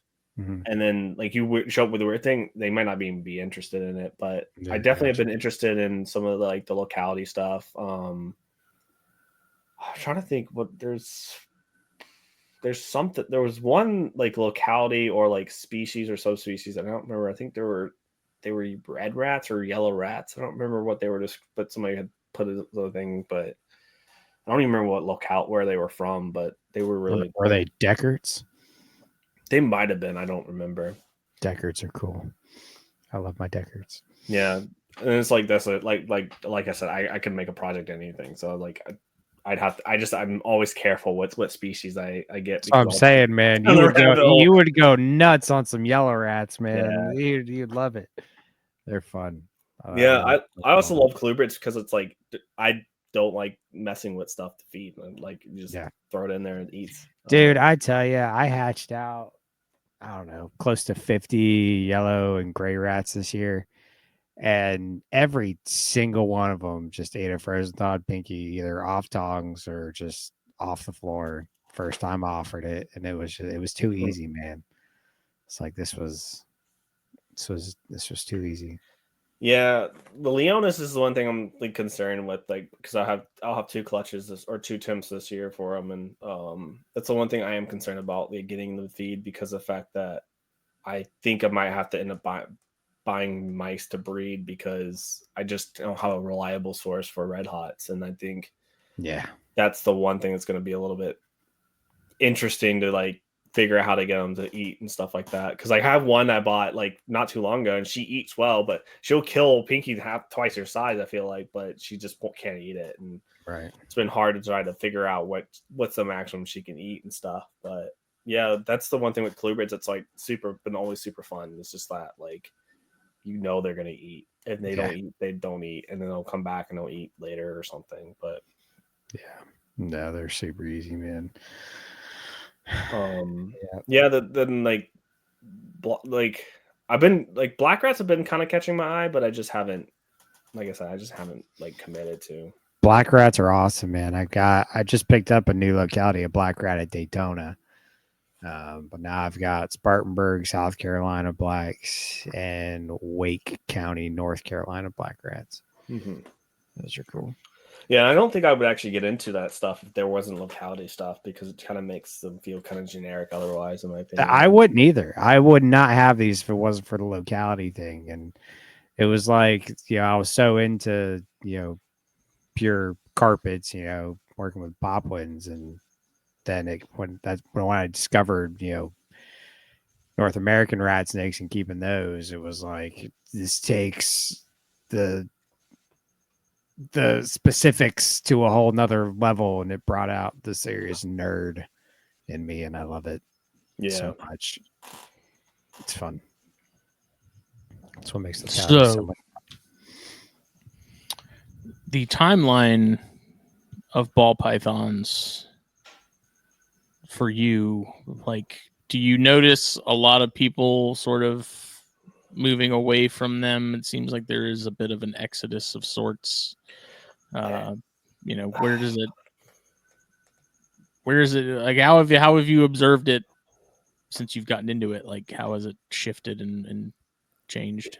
It definitely felt like in the beginning it was like a lot of like the bright bushy-eyed kind of stuff. Like it was like everything was on the uptrend. It was like everything, but I think also too like noticing and everything's kind of staggering because of like how quickly everything progressed with ball pythons. Like it kind of was like you were hearing this dam, like people were working things and pushing it, but then like a dam broke and then things just exploded and everyone's like recessive stuff popped off and everything like that. And then of course now the economy turned so everything tanked, which really, in my opinion, it didn't tank. I have to agree with like when I was watching you guys, it was like Tiki and stuff like that. Like everything just kind of inflated beyond the point it was supposed to be inflated at. Like things, take work and are expensive, and that's great. But like, there's also some stuff that shouldn't have never been $500 to begin with, and people just got comfortable with that. And I think the exodus is just people who are like, we're supposed to make all this money and spend all this money on snakes. And like, I'll be honest with you, I've already recently spent like pretty good amount of money on a pair of ball pythons because it produces the project I want it to go through, and it accelerates it a little bit. But I am more careful about what I buy. I don't willy-nilly buy stuff, and I am downsizing significantly to on certain projects and stuff that I was holding on to and was pursuing, but I really just don't think financially it's worth for me to pursue long term because of the fact that like it just costs too much money, and it's also space. I think that's my biggest thing because I was keeping them like I keep them racks and stuff like that. It's just the easiest way for me, but I was keeping them one way where like going up in size and stuff, and it just like it's a pain in the ass to have all these different rack systems and stuff. So I'm kind of like kind of condensing it to where like my babies and stuff are 6 quart, but I'm also like targeting more like hides and V18 so I can try to get them. It's a little bit more. It's proven to be more pain in the ass and more work, but I don't produce as much. But I can also use that V18 for a short tail. I can use it for male Kenyan samboas. I can use it for if I get Asian rats. I can use it for a lot more stuff. And if I have to work a little bit harder on ball pythons, which I'm not going to produce as much, I can do that. But also then it like that from that space on, I don't like 35S's. They're too short for ball pythons, but they're great for clubrids. Well, sea serpents, BlackBox both make those V18 racks to fit. Like they're 35 racks, they fit V18s. They might go back further or something like that, but also can put V15s and stuff like that. So I have a lot more versatile like rack systems and stuff, and it lets me keep a lot of different things and try different things and stuff like that. But then I've been molding it over, and it's like, well, 16 quart, 15, 12 quart rocks are like good for a little bit intermediary, but then like by that point, they're already eating well and stuff like that. They're not gonna like not eat, and at least for my stuff that I hold back and stuff. When I get to a point, like I kind of know what mode that animal's in, so I've kind of given up and just gone straight to 28 quarts, and from that point, V70s and just giving stuff more room just so I could have more stuff. But with the ball pythons, it's like I have projects I want to finish or I'm going towards. Like Tri-Stripe is the one thing I was pursuing clown stuff, but I was mostly doing it for Xanthic Clown, but I was like, I'm kind of getting bored of it and like not really where I want it to be. And I'm going to slim it down to where it's very finite amount of animals. And then like a lot of other stuff, like if it's not recessive, it's got to go because it just doesn't have as much purpose. But there's certain stuff that's like stacked enough and all that kind of gene crap, but it looks the way I want. It has very specific colorations, very specific patterns that I know I can see that actually go through offspring, which is what I usually target. Because I'm kind of more into the line breeding than I am like specific target genes. I'm willing to take that time, the specific animals, to get a very specific look than anything. And also I work with a lot of like stuff that's out of nerd, so that's like a really like interesting like weird crap pops out, so you kind of have to keep it, or like you kind of have to get like it gets hard to explain to people who are like want to know everything about it. I'm like, I don't fucking know. You can gene test all you want, you're not going to know what the hell an animal is for like very easily because there's going to be some mystery to it, which I like, but it just you can't sell stuff for that. So it's like I have to look at it very objectively. And yeah, you can't really sell something and be like, I don't know what it is, but here you go. You can't sell that like mystery anymore to people. People really want to know what it is, or and pet snake stuff. Like people want pretty stuff, so that's what I mostly have targeted a lot of with Core Glow and everything. But even then, it's like now people are spending money, so I'm starting to see people like try to buy that stuff. But it'd be nice to be able to sell some stuff that's like a higher value or higher stuff, but it takes time. And then just like, where do I want to put the time in? And I'm like, well, if I looked objectively at like all of my breeding plans, I'm like, I'm not breeding ball pythons this year. There's just no reason. I have enough babies to sell if I want to go through to a thing, but if I really wanted to sell what works and stuff like that, I want to put my energy towards the Samboas. The Asian rats are new to me. I've never done that. Like I've never incubated and or done any of that stuff, and I really want to make sure that's right. The Leonis, I like got duds last year because I bought a female that was already broodmated, but I'm going to do brumation this year and stuff. And it's like I've learned a lot from ball pythons, but I'm very new to everything else. So it's like I want to put that focus there, and they just take up space. So I'm just like not over it, and I'm not getting rid of them, I'm not getting out of it. I'm just I'm using it as an opportunity to convene how I'm doing stuff. But it's also like, I feel like I'm at a point now too where I have to start making it. It gets harder to downsize when you have a lot of animals, and I'm at a pivotal point where if I don't do that, I won't do it, or it will be a lot harder to do it. So I think go ahead and get the effort started, and that way I can make more room for rat snakes or anything like that I want to get into, like explore and stuff. And like that's where like I think a lot of that stuff is I've excelled at, is because I have had a lot of different species and stuff like that through my hands. And ball pythons are great, and I think they're great species for a lot of people to get into because of the fact that they're easy, they're quick, they're easy to breed. There are a lot of nice colorations and stuff like that. But like for me especially, like I find a lot more joy when selling people animals. First of all, I don't push animals on people. I've actually sold some animals for people more than my own stuff, because I go tell them and they're like, oh, I kind of want this, but I'm like, what do you want? Like, what are you looking for? And they're like, oh, I want a corgo. I'm like, that's not a corgo. Why are you buying? Why are you buying that animal?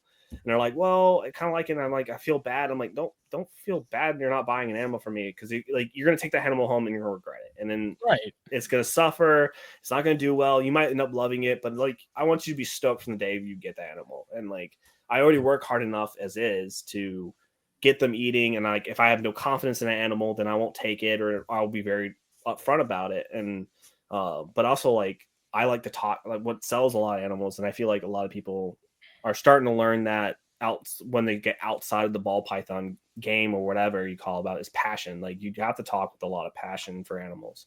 And that's what I love about the Kaluba people, the locality, that stuff. They're like, oh, it's really cool. And they're like, why is it really cool? And they're like, oh, the coloration and where it came from. Like you can actually go there. You can see the differences and stuff like that. And like just in general, like they're very stoked about all these animals that are the same species, but look slightly different, but they're always stoked about it. And that gets people buying animals all the time that they're not really keyed in on and stuff. That's what I've done with the Paul Sonai. Like when I finally get one, like the last ones I have always been the stubborn eaters. And the last time I took them, like when we went to the Charlotte show, I sold one ball python, 2 samboas, and 2 candoya. And I was only there to hang out with Jeremy, but I sold more non-ball python stuff when I had predominantly ball pythons, because I was able to just, someone was like, I literally wanted to buy this animal from you because of the fact that you were so passionate about it. And I was like, it's because it's the coolest fucking thing ever. Like if you're actually able to be really jazzed about what you're talking about and stuff like that, it's a lot easier to sell animals. And also have a fun time talking to people at expos about it. And that's what I like doing. And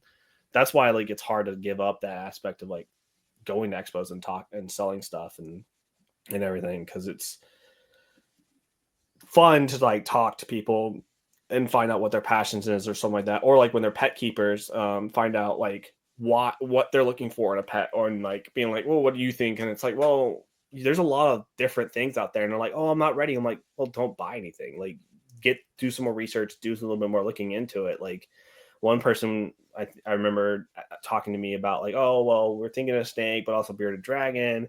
And then they walked around and like, we think we're going to do a bearded dragon, and just being like courteous to let me know they're not going to buy anything. And I'm like, oh, that's fine. Yeah, bearded dragon. But I'm like, have you heard of Uromastyx? And they're like, no. And I'm like, look up Uromastyx. You might actually be a lot more interested in that if you can find some. They're way cooler. And I'm like, because I'm like, you like ornate Uromastyx, absolute fucking rad, beautiful animal. Like they have a lot of cool personalities. They're a lot different than bearded dragons, and but the care is kind of similar and stuff like that. And there's a lot of good work doing with them and stuff. And I'm like, that's another one. If you're really looking to spend some money, a Gurnia could be a fun thing to do if you're looking for that kind of stuff. Absolutely. It's like emerald tree skinks is something that like, these are my emerald tree skinks back here. My babies that when I was able to produce them were there, and I have adults and my big one right here. Is one I wish I could produce more and I would see more, because like there was some at Tinley and stuff, and it was super cool to talk to the person. They were bringing them for a friend, but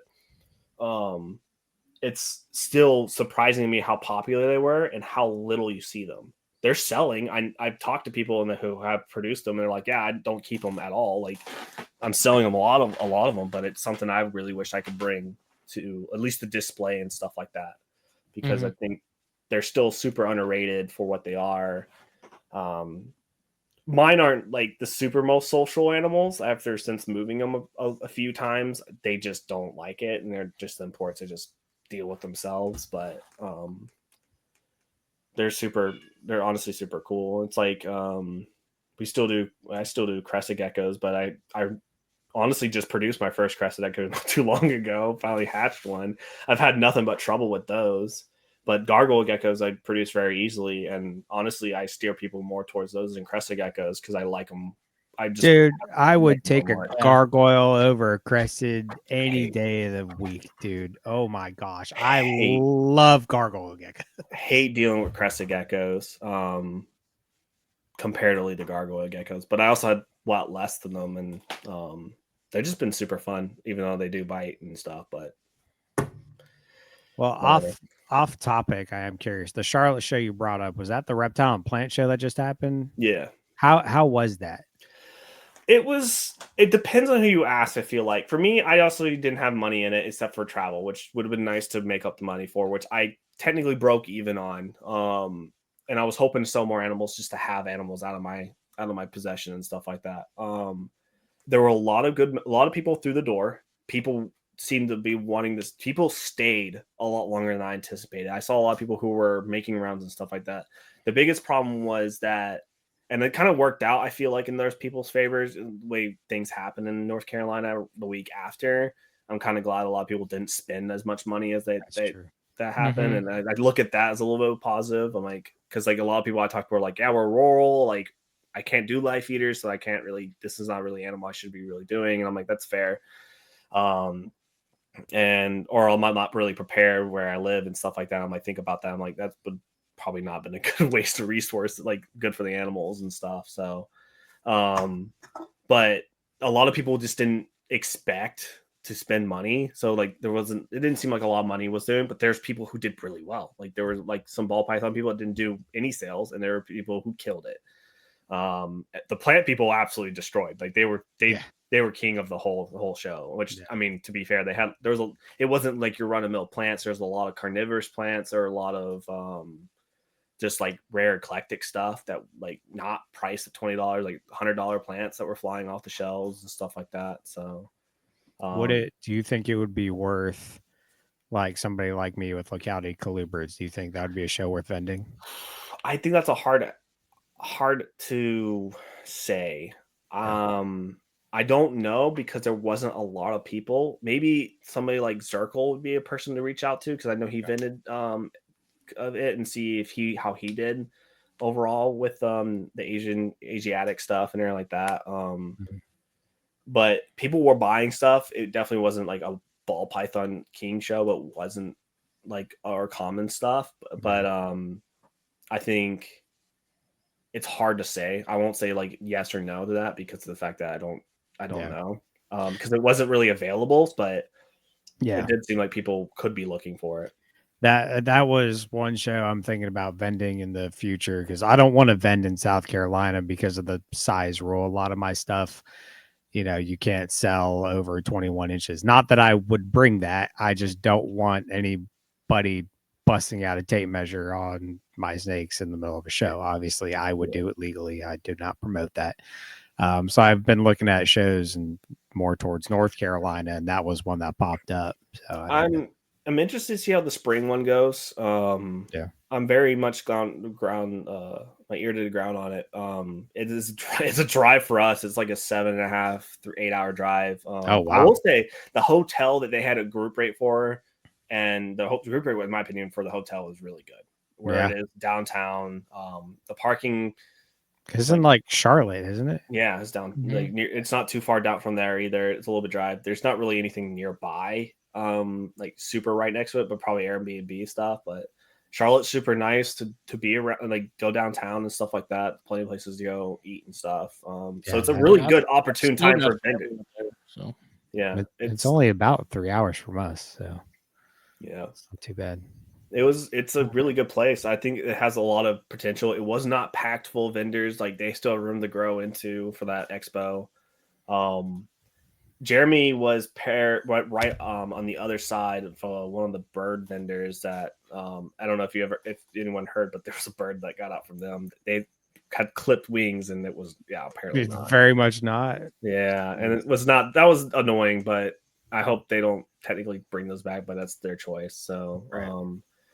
but it was a good variety. I think a lot of good people. It just wasn't like a good cash flow. But I also don't know if it was just at the time of the year when right before people really were wanting to spend money and stuff like that. But It's also a newer show. This is what, Yeah. the second it time? was the first time. Oh, this was the first time.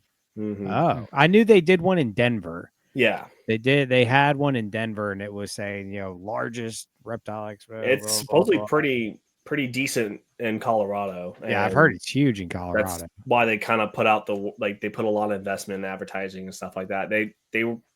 They're pretty. Nick and Troy seem pretty excited to keep doing it, and the feedback from the vendors and stuff. And it's like there were some people, like I said, that didn't do well, and they had conversations about it. And it's like you can't control what people spend money on, like Right. Yeah, for sure. and it's just how it works. I mean, And shows can be hit or miss Mhm. at any time for anybody, I think some people were coming off. Some people had been coming off the high from the Southeast show that Bob Vu did, and I think that's probably because people supposedly that was a really good show for a lot of people. Yeah. So when is the spring show?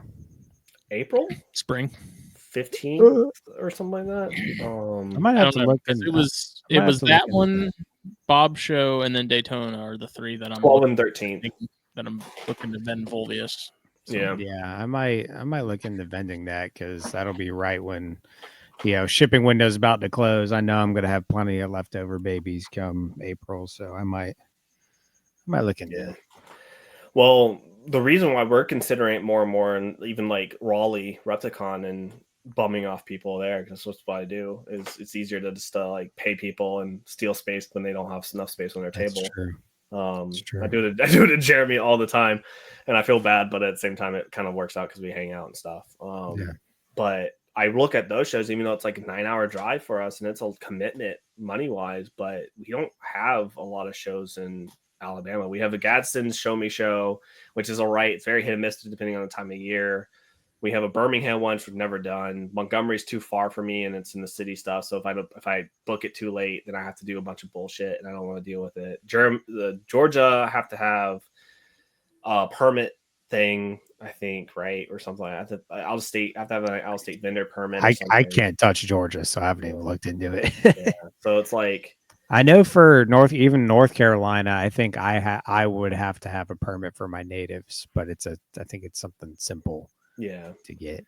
I can't remember. Georgia's not paying. It's just you have to pay money, and I had to have to do it more than once a year to make it worth it. I feel like Tennessee had that vet records, and some of the show stuff is kind of, I feel like, dried up a little bit. And then the Huntsville show we have here went TBD, so I might be doing more shows outside of anywhere. So, and then of course if I hit Timors, then there might be an opportunity to start bumming off somebody in a bigger show like Tinley or something to bring them to show off. But I do want to vend Fulvius more, but I have no desire to try and get it on like the Repticon or Show Me circuit. So like Bob's show and that All American show in Daytona are like sort of the prime targets for me. And I really don't want to vend every show every year, by any means, but to have more options other than Daytona that are also within a reasonable driving distance, like those shows are kind of ideal, I think, for me, because I also think that's more the demographic that Fulvius is sort of catered to anyways. So yeah. And I think also like you have a less chance of fighting with AI people, AI art people and stuff like that Show Me Snake, and I see it, at least our local shows, I see for Show Me shows and stuff like that. One show I'm actually very interested in that they're doing though is Cluebrid Fest. I am interested in that next year. It's just a bad time when it shows up because it is between Daytona and Tinley, and that's the two I target for vacation every year. Mm-hmm. And if I do the plant show, that's if that's going to be in the like in between area, that it becomes even harder for me to swing going all the way up to Indiana, which is not a hard drive for me. It's just more hotel spinning, and I'm like trying to be a little bit more conservative with that kind of stuff. But it's like I don't. That's the only thing I don't like is it's another thing in fall, and it's just like fall gets so jam packed with babies, everything, and it's like I don't. I'm looking forward to some spring stuff and summer stuff because of the fact that it would be nice to have that. But man, it was so nice to be able to vend Daytona and then not have to deal with any of the paperwork or stuff you got to do for animals and just have shirts. Yeah. Oh, it's glorious. I don't doubt that. That's the one thing I look at it and like had a couple people question and they're like, "Oh, would you ever do Daytona?" And I'm like, "No, not even. Probably never. Like the only one I ever do Daytona would be like through like Billy or somebody, and it would be like throw my animals on this table, like get the paperwork done, throw my animals on this table, and it would just be there and then not care. But I don't think that's fair, and I also just don't really care. I'm not going there to do that. Right. I want to go there to hang out and enjoy the beach and everything like that. So yeah, I don't think I'll ever been Daytona, honestly. Yeah, and like for Bob's Food shows, like I don't want to vend it until I have more than just ball pythons to put on the table, or something that caters more to that like higher end kind of stuff. Just because of the fact that if I'm going to bring ball pythons and then I'm like somebody buys it, I don't care, but I want people to buy this stuff. I want to always bring someone not expecting to see. So, well, I got in contact with him this past week. Just to sort of get on the radar as far as vendors and availability and stuff for whenever they do the next one. It sounds like the venue's going to change. Yeah, they're having. I talked with them and it didn't seem like they're having some venue conflict stuff. So, yeah. So maybe I'll get up there next year. I gotta start allotting some funds to shows and things. Do you do well with the gear at shows? Dude, so I only vended Daytona. He's slayed at Daytona. Slayed is a strong word. Dude, you freaking killed it, I thought.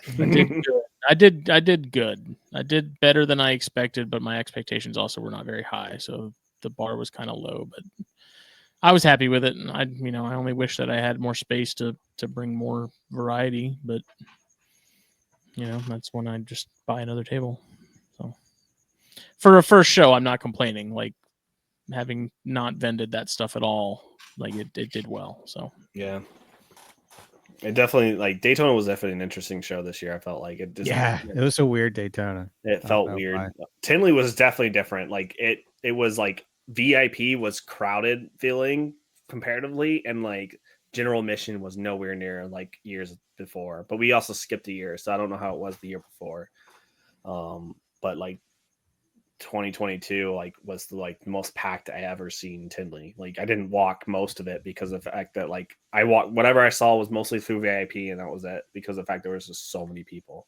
Mm-hmm. It was just so many people, but this time around like it wasn't hard to walk through at peak time comparatively, so and talk to people and stuff like that. So I don't know, it's definitely an interesting one. That's the only thing I hope is that everyone starts buying stuff again, but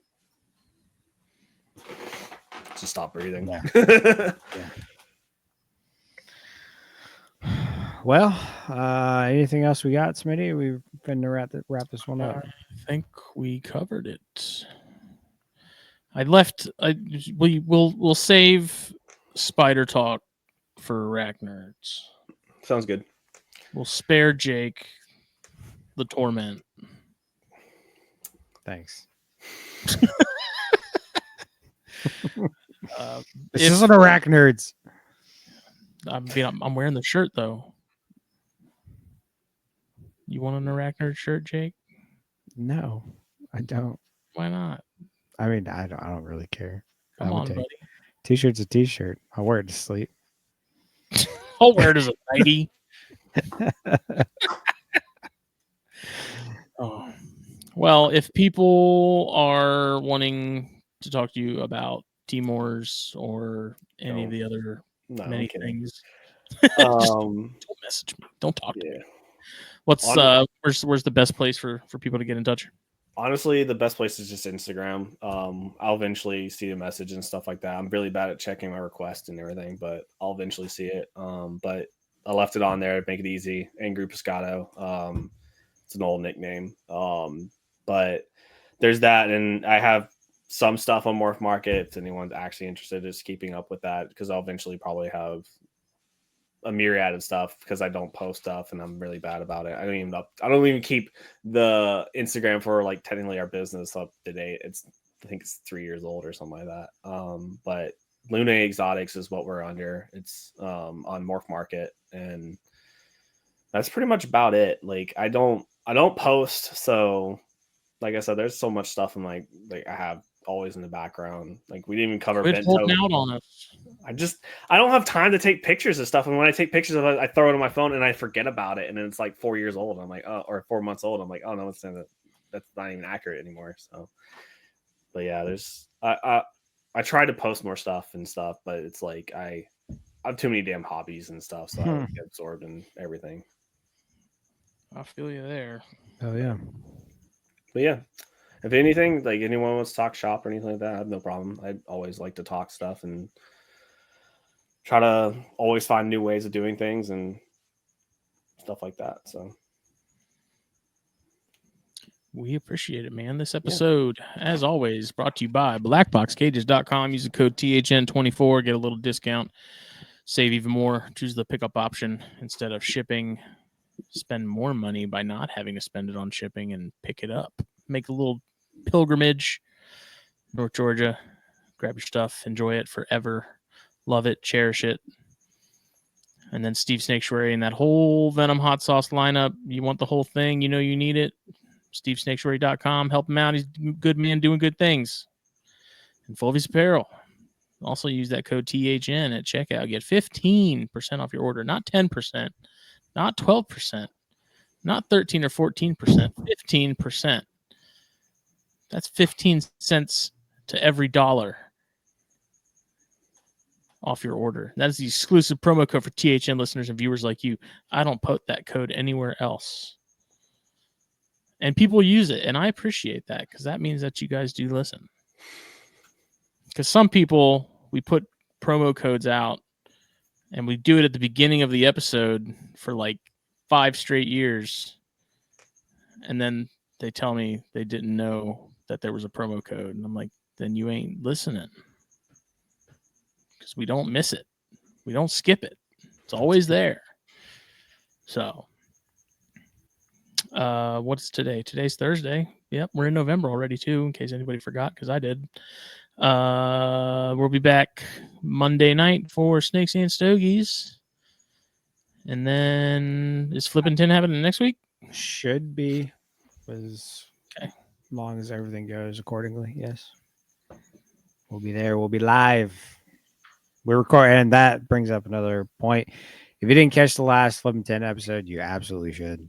It was really good. That was a banging episode. It was awesome. If you're at all interested, made me want to go to Mexico even worse. Oh, dude, it made me want to go to Mexico so bad. I wanted to go to Mexico bad, but like hurt Mexico badly. But it made it hurt. It was painful to watch. Yeah, and speaking of watching, the audio will be good, but if you really want the full effect, you should really watch it on YouTube. It was a very visual episode, lots of pictures, lots of awesome pictures. So you should definitely check that out. And we got a few episodes lined up down the pipeline that are going to be really, really good. So stay tuned for that. Stay tuned. Check them out. We will see everybody later. Bye.